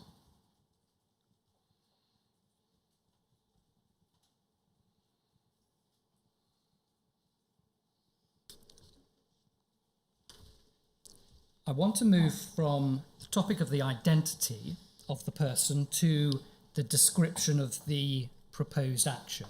Okay? So it says that the plan was to cause embarrassment to the visiting Prime Minister of Israel, Ariel Sharon, and his police protection during his visit to the UK. Now, just in that broad sense, was that at least accurate? That there was, by the person whose name you wrote down, an intention to cause embarrassment to Prime Minister Ariel Sharon? I'm willing to accept that's what he wanted. I mean, like, the chances of embarrassing Ariel Sharon through this stunt were minimal. But then the person whose name I wrote down, should we think up another name for him? Basically, he was renowned for coming up with crazy ideas. So it didn't surprise me when he came up with this idea, but I didn't want him to do it. For these purposes, we refer to that person as X. X, Would you agree that X came up with a plan to dress up as a suicide bomber? X did, yeah. And was part of X's plan to attempt to infiltrate Ariel Sharon's personal security cordon? I'm not sure if he envisaged himself getting that far. I don't know. I think he wanted to target Ariel Sharon. Whether he thought he could get that close to him, I don't know. But yeah, that was the intent overall. Was it correct that X was talked out of doing this? Yes. What were the circumstances in which he was talked out of doing it? Well, unsurprisingly, it was around a table in a pub, and he came very enthusiastically. There was a number of people around the table. Myself, there was. I know that Noel Douglas, who'll be giving evidence day after tomorrow, he was there as well. And he came up very excited with this plan to dress up as a suicide bomber, and we just basically had to deflate him because it was a really stupid idea. You, Noel Douglas, and X. Who else was at the I table? think 118 was there. Didn't play much of a role in the conversation, though, as per usual. So you, X, Noel Douglas, 118. Yeah. Was there anyone else? There might have been more people. I can't remember. Okay. But I think that was probably one end of the table which had the conversation. So who persuaded him not to go ahead? Me. Did anyone else contribute to dissuading him? I think Noel said a bit, and I think 118 might have done, but it was no more than a sentence or two. I mean, I don't think X particularly knew 118.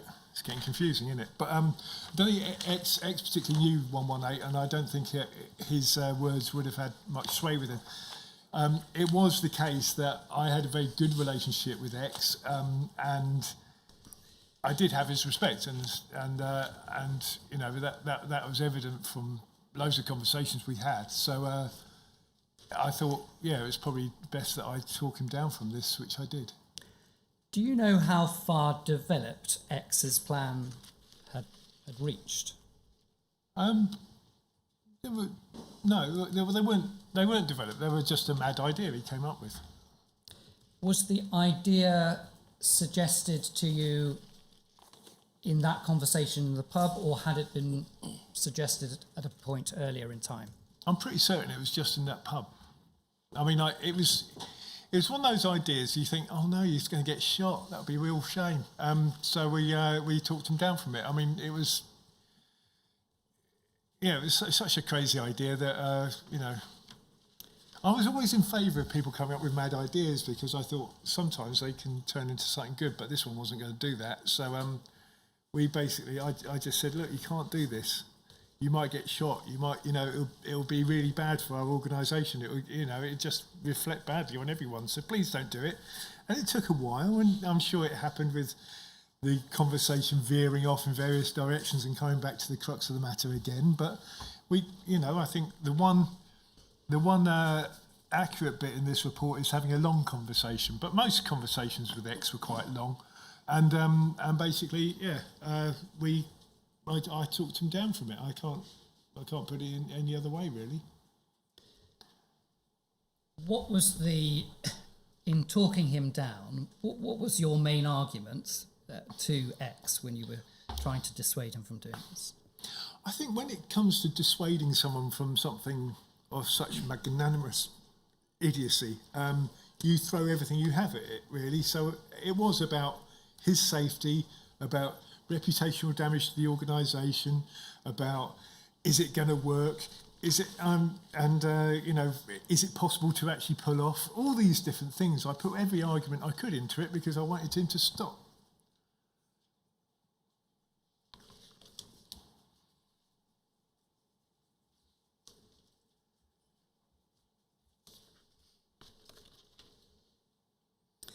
When you had this discussion dissuading X from going through with this plan, do you know where MT was? I'm pretty sure he wasn't there. I'm pretty certain he was not in the pub. No, I don't know where he was at that point. I am asking you questions about things that happened some time ago.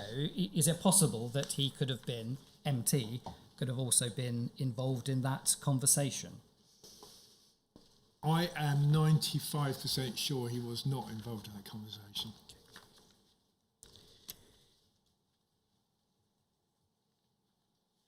You have described being quite close to X. Yes. Knowing him in that position, being quite close to him, is he the type of person that would have gone through with this proposed stunt if you hadn't spent that time talking him out of it? Unfortunately, he could have done.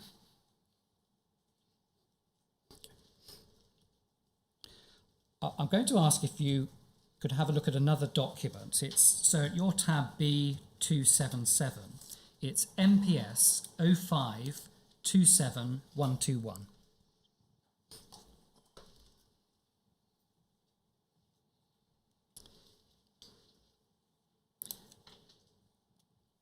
If we can turn to the next page, please. All right. Now, Mr. Taylor, I know you've seen this document before as well, and just to put it in context, so we know that the SDS was shut down at the end of 2007, right at the beginning of 2008. So this is right at the end of the SDS. And this is a document that was drafted by HN 118. And you can see SDS note, September 2007, examples of the squad providing value for money. Okay, so this is right at the end of the SDS, 118, providing a document to show examples of the SDS providing value for money. And you can see it states, as requested, this short note seeks to provide some examples of SDS intelligence providing a cost benefit to the service. As such, it ignores the obvious additional benefits of being in receipt of the intelligence, such as the ability to head off public order situations, the saving of embarrassment to UK PLC, and in some cases, lives potentially being saved. And the first example that 118 gives is this, and I just want to go through it with you. Under the heading Ariel Sharon, he states, in July 2003, the Israeli Prime Minister, Ariel Sharon, visited London. At the time, MT, a young Arab man with extreme left-wing political views, was a prominent member of the anti-capitalist group Globalised Resistance. His activism centred around the plight of the Palestinian people. Now, just to look at what is set out there, the description of an Arab man, does that apply to X or MT?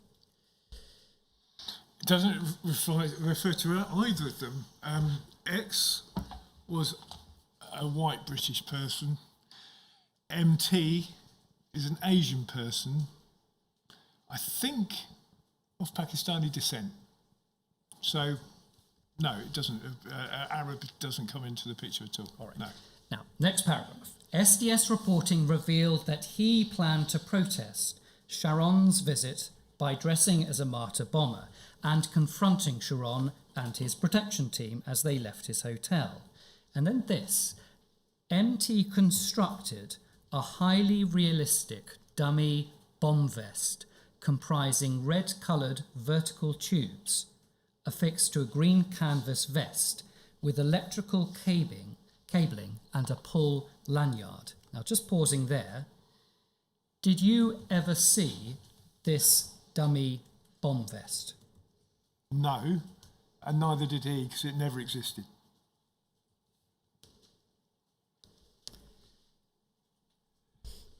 Can I just take you through a couple of things in the meantime, because this incident is reported a few times by 118 to his superiors, and it's been in the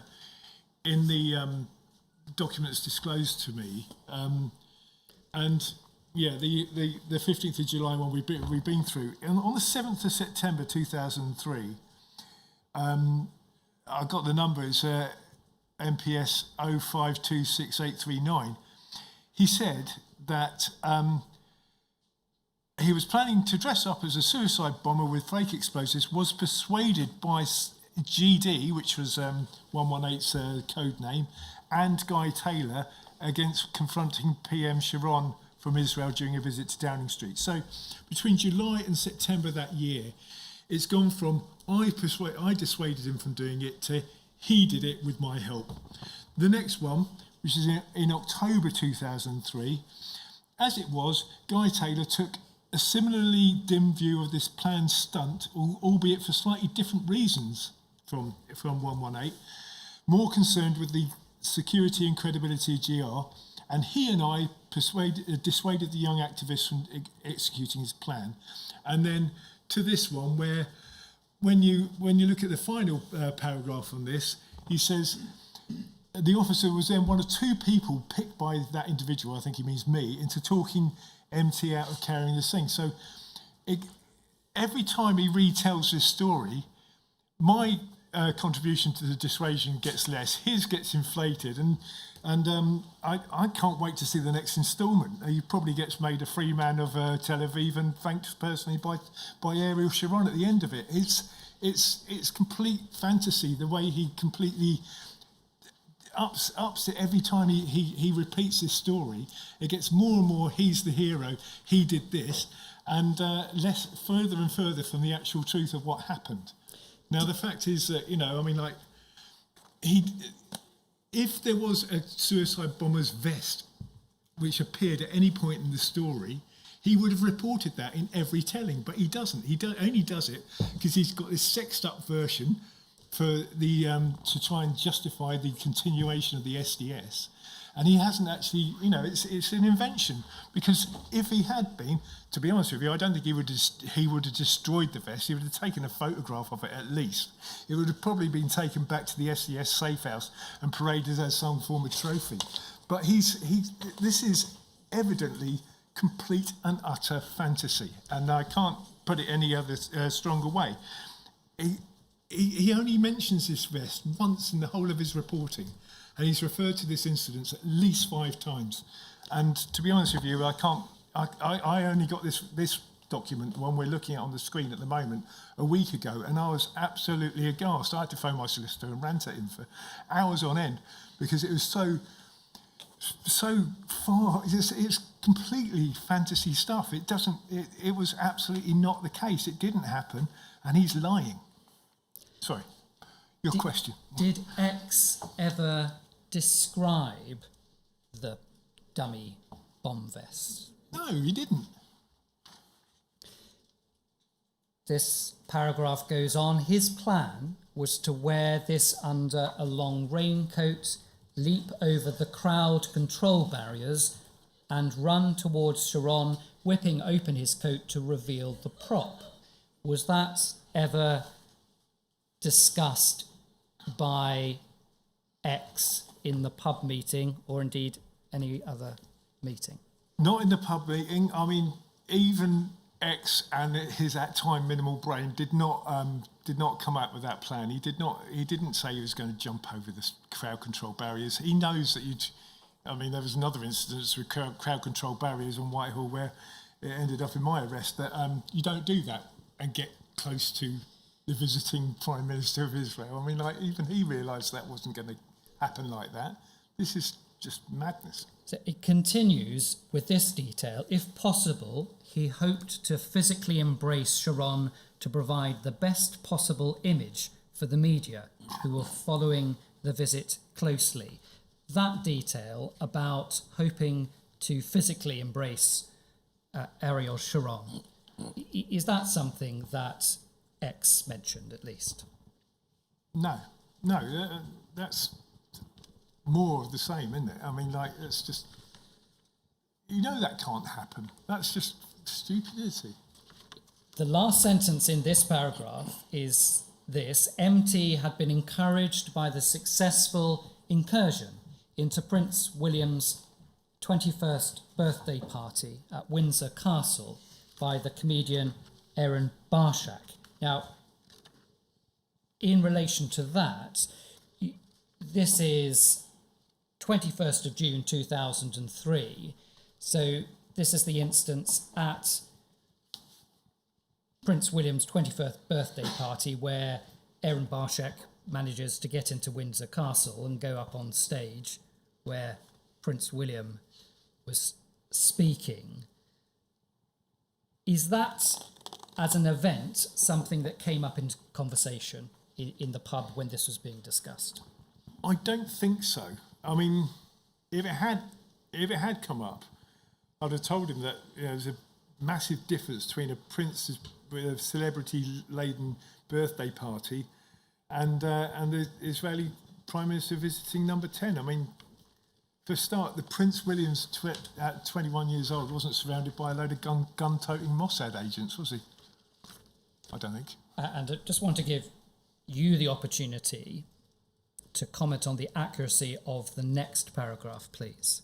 SDS provided detailed and highly accurate intelligence on this endeavour. Eventually, the SDS officer was able to persuade the de facto leader of the group to confront MT about the action. The officer was then one of two people picked by that individual into talking MT out of carrying out his plan the next morning. This was successfully achieved. The dummy vest was retrieved by the officer and destroyed. Okay? It's very convenient that he destroyed the vest because no one ever saw it. But I mean, this report contradicts his previous reports, doesn't it? It says that I chose two people to talk him out of it. I know that X had more respect for me than anyone else because we got on well and because, you know, we knew each other well. We had a mutual respect, and even up until recently, you know, actually in the last 8 years, both X and myself have lost both of our parents, and every time one of them died, we had a long phone conversation with each other about it. We were that was the nature of our friendship. We were very, very close. I would not have chosen anyone else to talk to him other than myself because I knew I could have that influence over him. This is absolute nonsense. So he's contradicting himself, which I'm assuming is trying to sex it up in order to get a stay of execution for the SDS. And you know, he's just, I mean, I can't understand when that would be, carrying out this plan the next morning. I mean, I don't know, it just doesn't add up at all, and it just stinks of utter tripe, for want of a better word. The reference in that sentence that the officer was then one of two people picked by that individual into talking MT out of carrying out his plan the next morning. I suppose it could mean that the plan was to take effect the next morning, but it also could be a reference to the conversation talking him out of it took place the following morning. Is that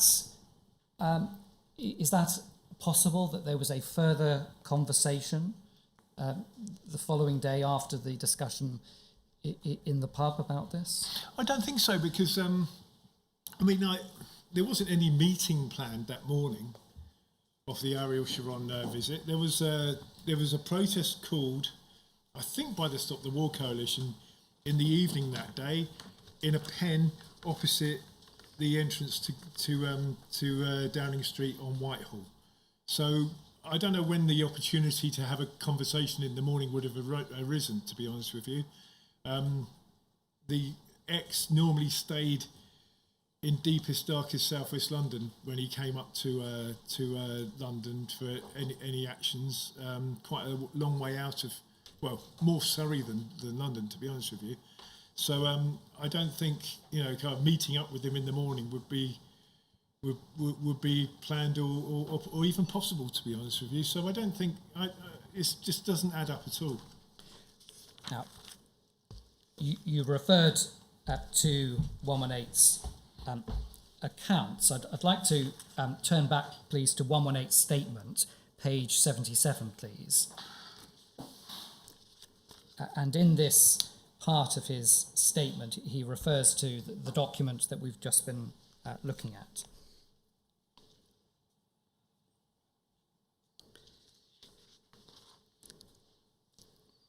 And so can you see paragraph 211 referring to that document? And then it is A, where he says, describing the examples that he gave in this document. A, preventing a young activist from confronting Ariel Sharon during his visit to London wearing a fake suicide vest. It seemed likely at the time that the protection detail with Sharon would have reacted with deadly force.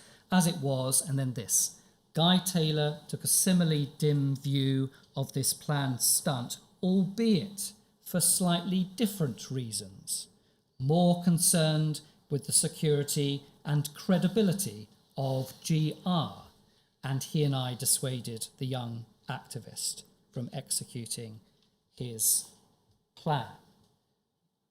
And so here, in 118's statement to the inquiry, he has indicated, as you have, that you took a dim view of the planned stunt, but indicated firstly that you were more concerned with the security and credibility of GR. Is that fair and accurate? My main motivation was not to see X dead. When it came to the credibility and security of GR, like I said earlier, I threw every reason I could think of at him because I wanted him to stop it. So I did say those, address those issues. But X, as I've demonstrated in the last 5 minutes, that he's a close friend of mine, and I did not want to see him die, and I still don't want to see him die. So I think it was though I had the same views as he expresses here, that I don't want to see that deadly force applied to him, and there was other reasons I wanted him to consider as well. But all of it was aimed at one thing, and that was stopping the stunt, which was what we achieved. Thank you. So, yeah. I want to go back to MT and look at another report that HM118 made in relation to MT. I'm going to ask, please, if the web version of this document could please be put up on screen. So it is at your tab B173. It is MPS 002-8914. It's a report that we've dated the 1st of September 2003. So we'll put it on screen. Okay. Now, we can see the top report, and there's a series of these, but if we just go through these, and again, what I want to ask you about is what is stated here in terms of accuracy, okay?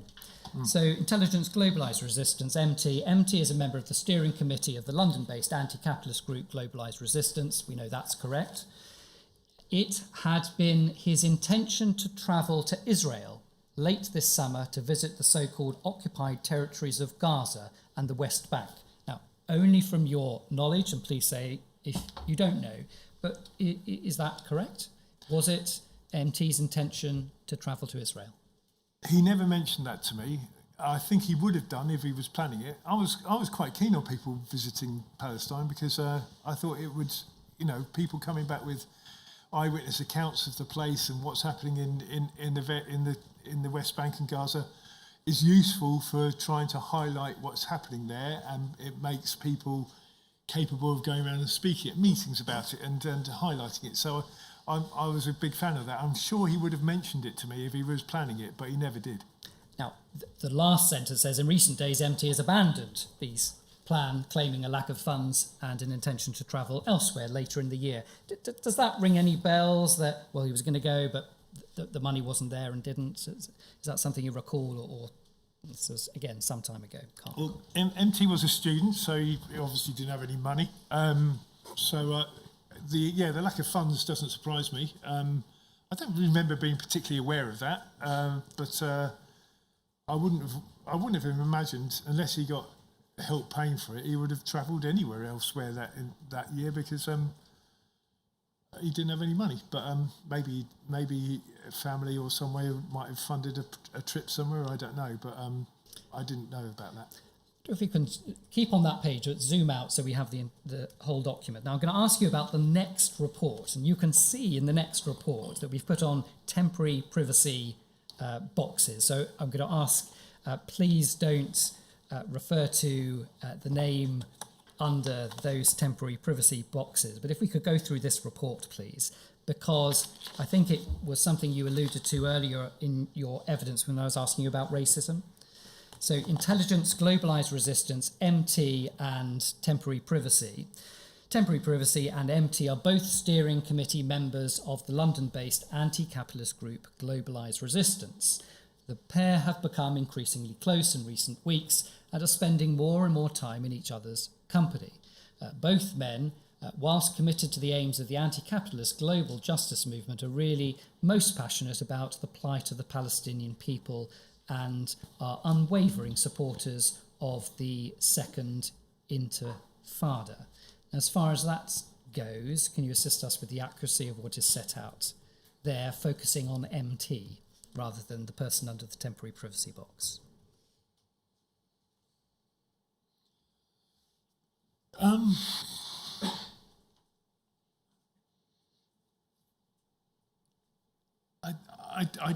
I don't recognise any support for the Second Intifada as such from MT.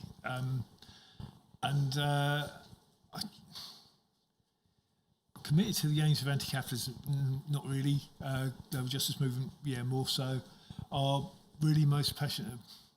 Like I said earlier, I mean, like, you know, it's one of his major concerns about the Palestinian people, but I don't think it was, you know, more than the concerns for Iraqi people or Pakistani people. I mean, I think yeah, they had it particularly bad, and he was active on the issue, but I don't think an unwavering support of the Second Intifada at all. No. Okay. And if we continue, temporary privacy and MT have both travelled in the past to the occupied territories, and MT in particular claims still to be in occasional contact with activists in both Gaza and Nablus. MT is very busy organising political activity in and around London University, privacy, and has become something of a one-stop advice shop for activists intending to travel to the occupied territories with the International Solidarity Movement, ISM, and under their own steam. Is this something that you were aware of? No, I don't think he did. I didn't think he had ever visited Gaza and Nablus. I think he might be keen on people going there, like I am, like I was at the time, and I wouldn't be now. So I don't think that's true. I think it's I think he's overstating the case, really. But yeah, I think that's an exaggeration, if not a lie. I don't know. Okay. Because the description of MT is repeatedly in these reports about being passionate about the plight of the Palestinian people. And in terms of the suicide vest plan, the description of MT in these reports appears to provide a motive as to why an activist would want to do what was planned. Was there anyone else apart from MT who outwardly demonstrated a particular passion for the plight of the Palestinian people? Yeah, most of the people involved in anti-capitalism showed a concern for the plight of Palestinian people at the time. I think just like they have over the past 2-3 years. It was a big issue amongst most of the people involved on the left in general. The plight of the Palestinian people has been a huge issue for us all, for as long as I can remember, as long as I've been active. If it was said that MT stood out as being particularly passionate about that, what would you say to that? MT was, as I said, he was particularly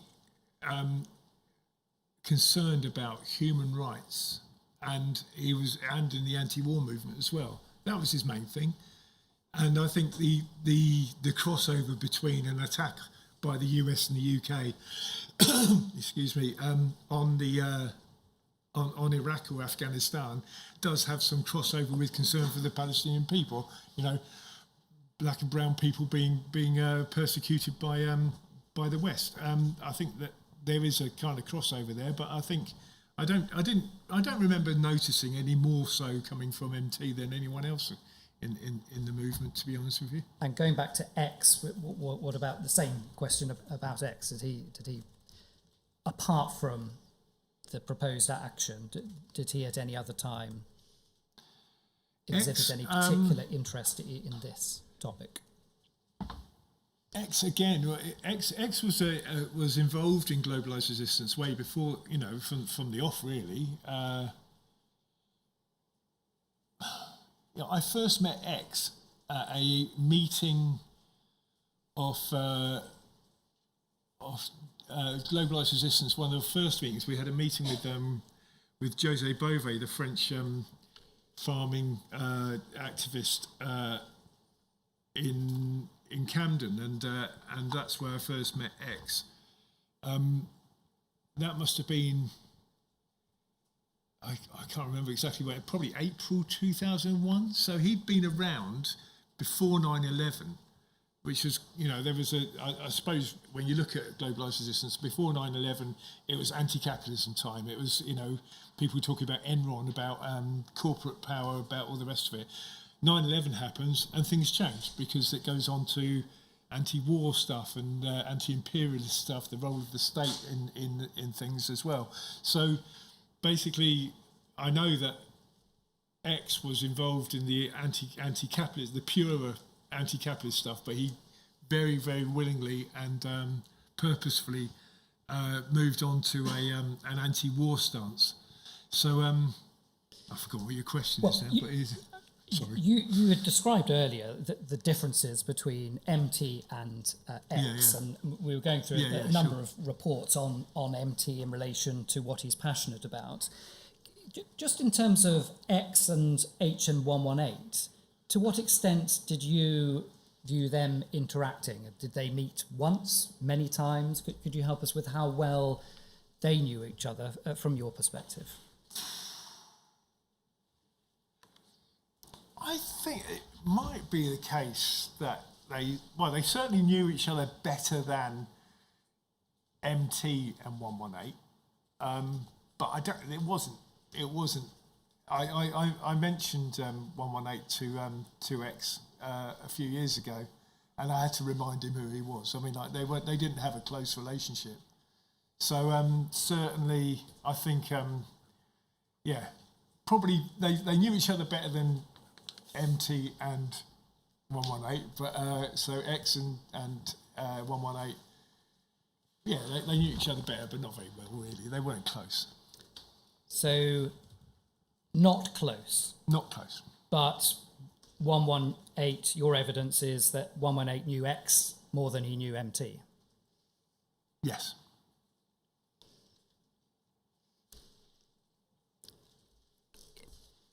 Could you explain why you've come to that conclusion? Is it in terms of just seeing their interaction, the number of times they interacted? Yeah, there might have been. Yeah, I mean, X didn't live in London, but when he came to London, he was hanging out with me all the time. Quite often, he stayed at my place, and he would be. I mean, he was a big fan of the pub, and he would be there all the time, and he'd probably come along to every meeting available. MT did not. He was a little bit more reserved. He was interested in other forms of political activity.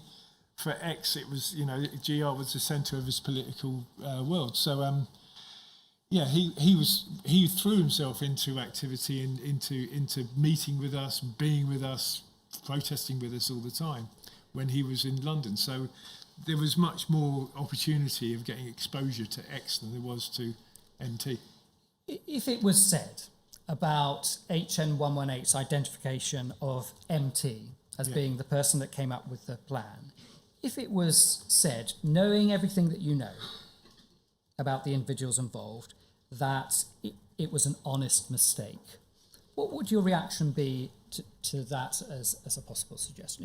If it were to be said, we'll hear HN118's evidence next week. If it were to be said that it was a mistake, but it was an honest and a genuine mistake, mixing them up, is that an understandable mistake, knowing what you do about each of their interaction? No, there's no, unless he had 50 of his 100 points that night, I don't think he could have done that at all.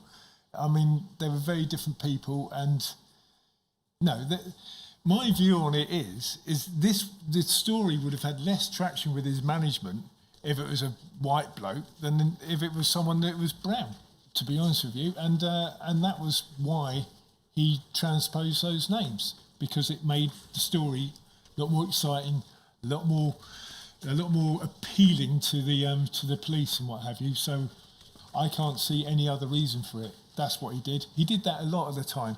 In my statement, I put out 66 or 7 corrections to things he put in his statement and his reporting. And this was another time of actually making himself look more important, more on the cutting edge, and using someone's race as an excuse for making this story more urgent and more exciting. Before we break for lunch, I'm going to ask you some questions about reporting on you by 118 of your personal life, and in terms of the impact of those. I just want to go through relatively quickly, but just these reports before lunch, please. I wonder if we could begin by turning up certs at your tab B73. It's MPS 009323.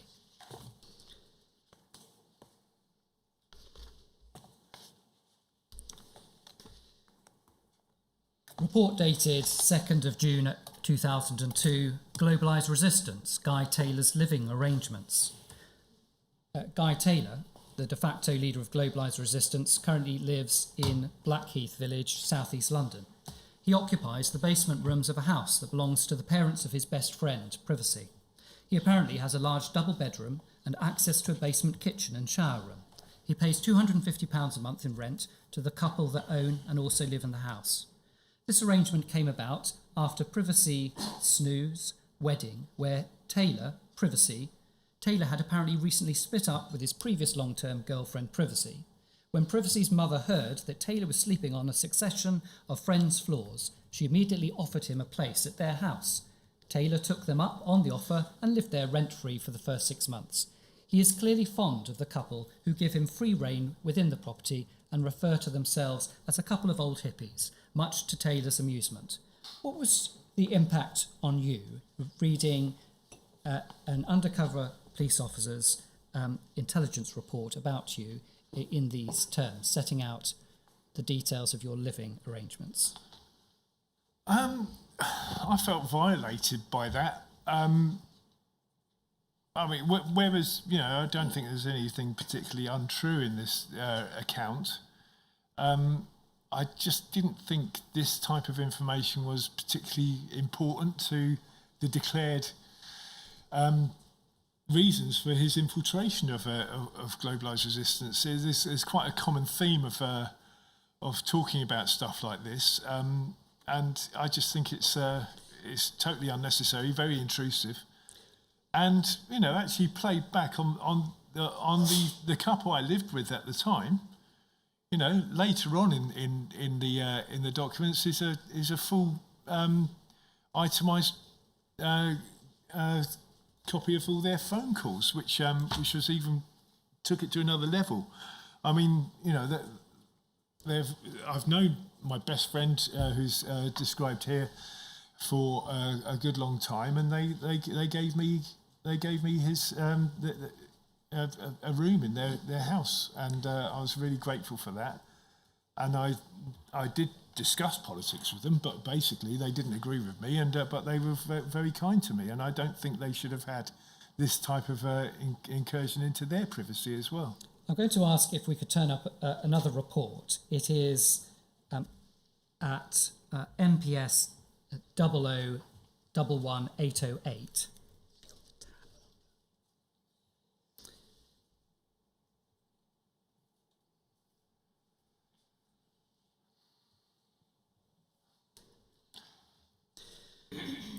So in this report, I'm going to ask if we could just look at the report that is at the bottom of the page, please.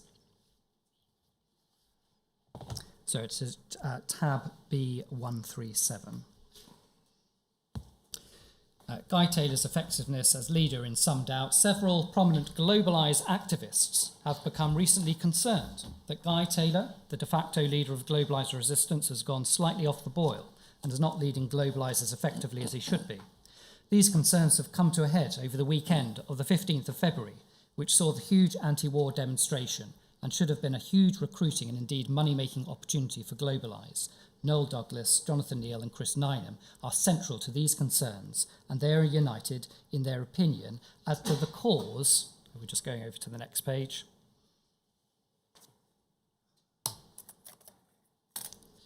If we could just move to the page 2, please. If we could just zoom out so that we can just see the... Yep, so they're united as to the cause of Taylor's lacklustre performance, his new romance with his latest girlfriend, Privacy. Taylor, by his own admission, is absolutely smitten with Privacy and seems to be approaching the relationship with all the blind enthusiasm and devotion of a teenager. Taylor recently confided to a trusted friend that he genuinely feels that she is out of his league and so seems to be treating every day as if it might be his last. In relation to that description in this report, what was your reaction to reading those details about you and your girlfriend at the time, please? I think it's quite ironic that he mentions the weekend of the 15th of February 2003 in this. That was the biggest demonstration ever in British history.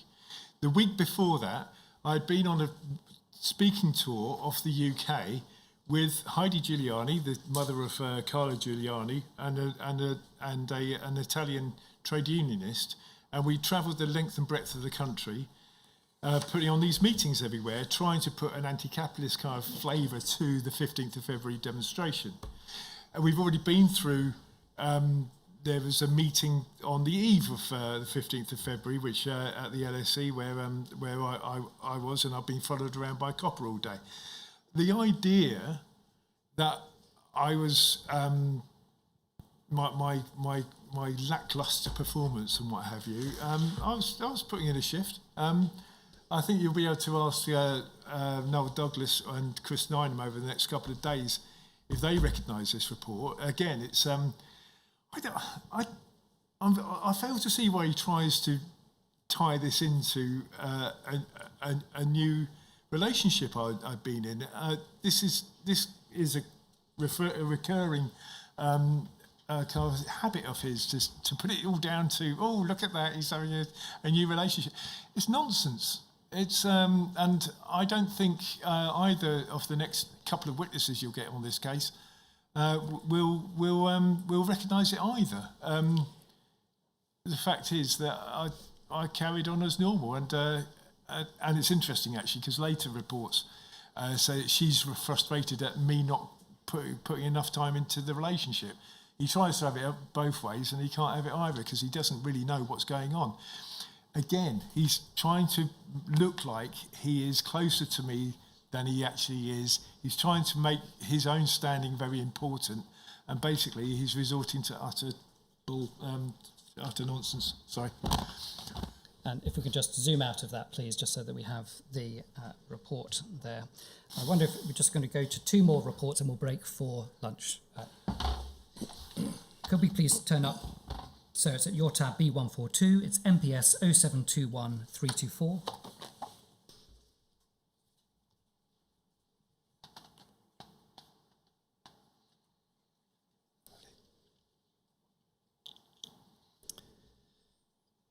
And if we look at the first report, and these are dated the 23rd of February 2003, so Guy Taylor, leader of Globalised Resistance, he will be spending this coming weekend, 22nd and 23rd of February 2003, in the West Country at his friend Hector's stately home, believed to be named Taplow Park or similar. Sorry, can't remember the name. I've put stuff in on Hector before, including the correct name of the house. Hector is a somewhat eccentric figure who inherited the family seat and subsequently became politically radicalised in the run-up to the Genoa protests. His manor house is now effectively a commune, housing a number of activists and new age types. Taylor spends occasional weekends there to unwind, usually switching off his mobile phone and refusing to check his email accounts for the duration of his stay. This weekend, Taylor will be taking his new girlfriend, Privacy, with him.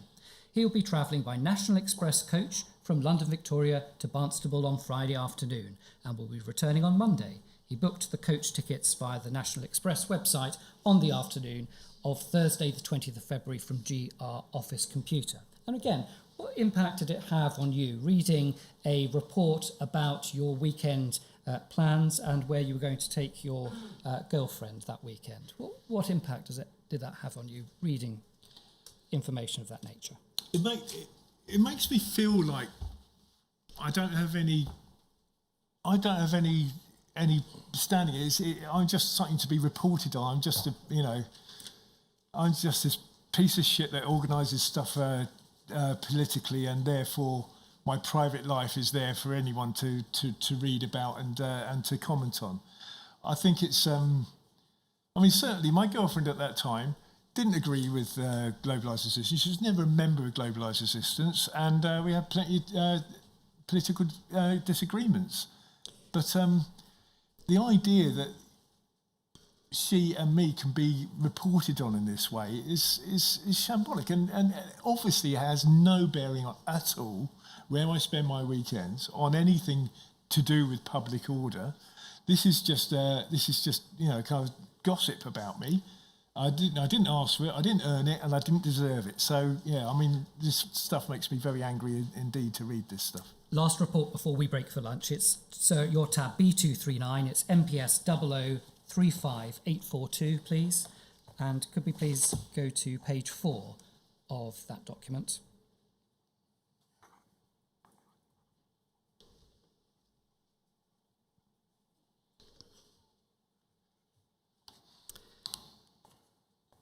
So it's the report at the bottom. So again, a globalised resistance report on you.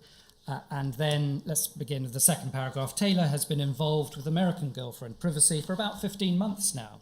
Privacy does not hold extremist political views, in stark contrast to almost every other one of Taylor's friends and confidants. Just pausing there, is that at least accurate, that the girlfriend being described here, unlike you, did not have any particular political views? Is that fair? It's the same person that we've just been talking about, and we did have political differences, and she wasn't as radical as me.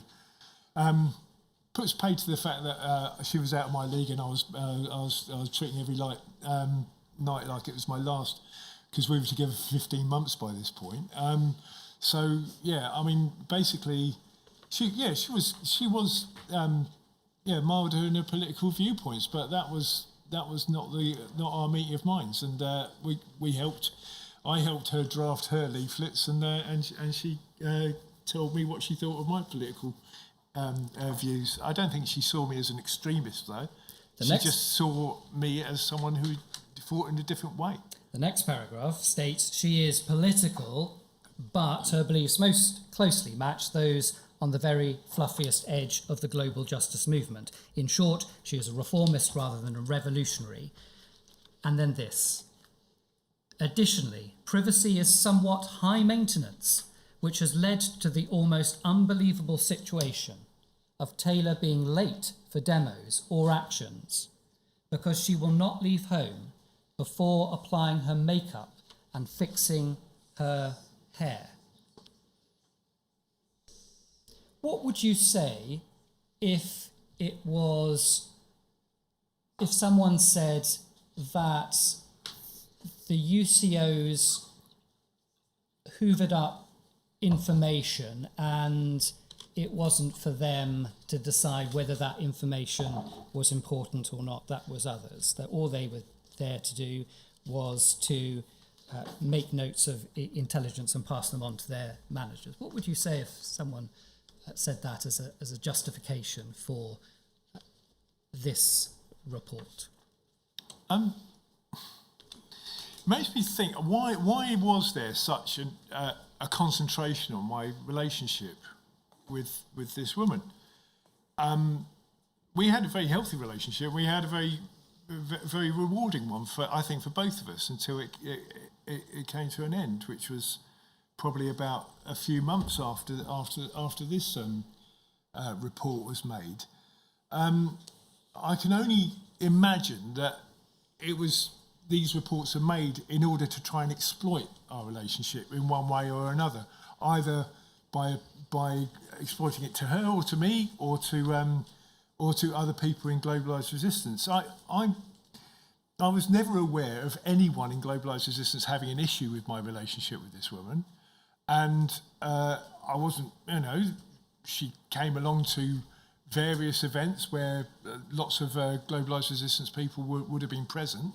So she wasn't a mysterious figure in the background. She was my girlfriend, and we never hid that. I don't understand why they would bother doing all this reporting unless there was some underhand, more sinister value to it. She never slowed me down though. I mean, I never stopped doing stuff with globalised resistance. That was my very being and my motivation in life. If someone were to say this, that the justification of reporting these personal details in relation to your girlfriend was that you are, as described, a de facto leader of an important group, globalised resistance, and if you were becoming less effective as a leader of that group, that is of relevance to those who are in charge of ensuring that there's no public disorder. What would you say to that sort of argument? Well, there was only one area in which I was becoming less effective, and that was the area in between Simon Wellings's ears. It wasn't the case. I'm pretty sure I didn't become any less effective at that point. This is the heyday of globalised resistance. This is when we were doing stuff constantly, and we were having new ideas, and we were having new projects, and we were putting them into effect. And I don't. No one had a word with me about my lack of effectiveness or energy or dedication to the job. This just didn't happen. And as for me being late because of makeup and fixing hair, I mean, I was often late for things, but that was just general tardiness. But this is made up stuff trying to show weakness and his closeness to me, and this is again fantasy. So I don't know if that's a convenient moment to break for lunch. Certainly.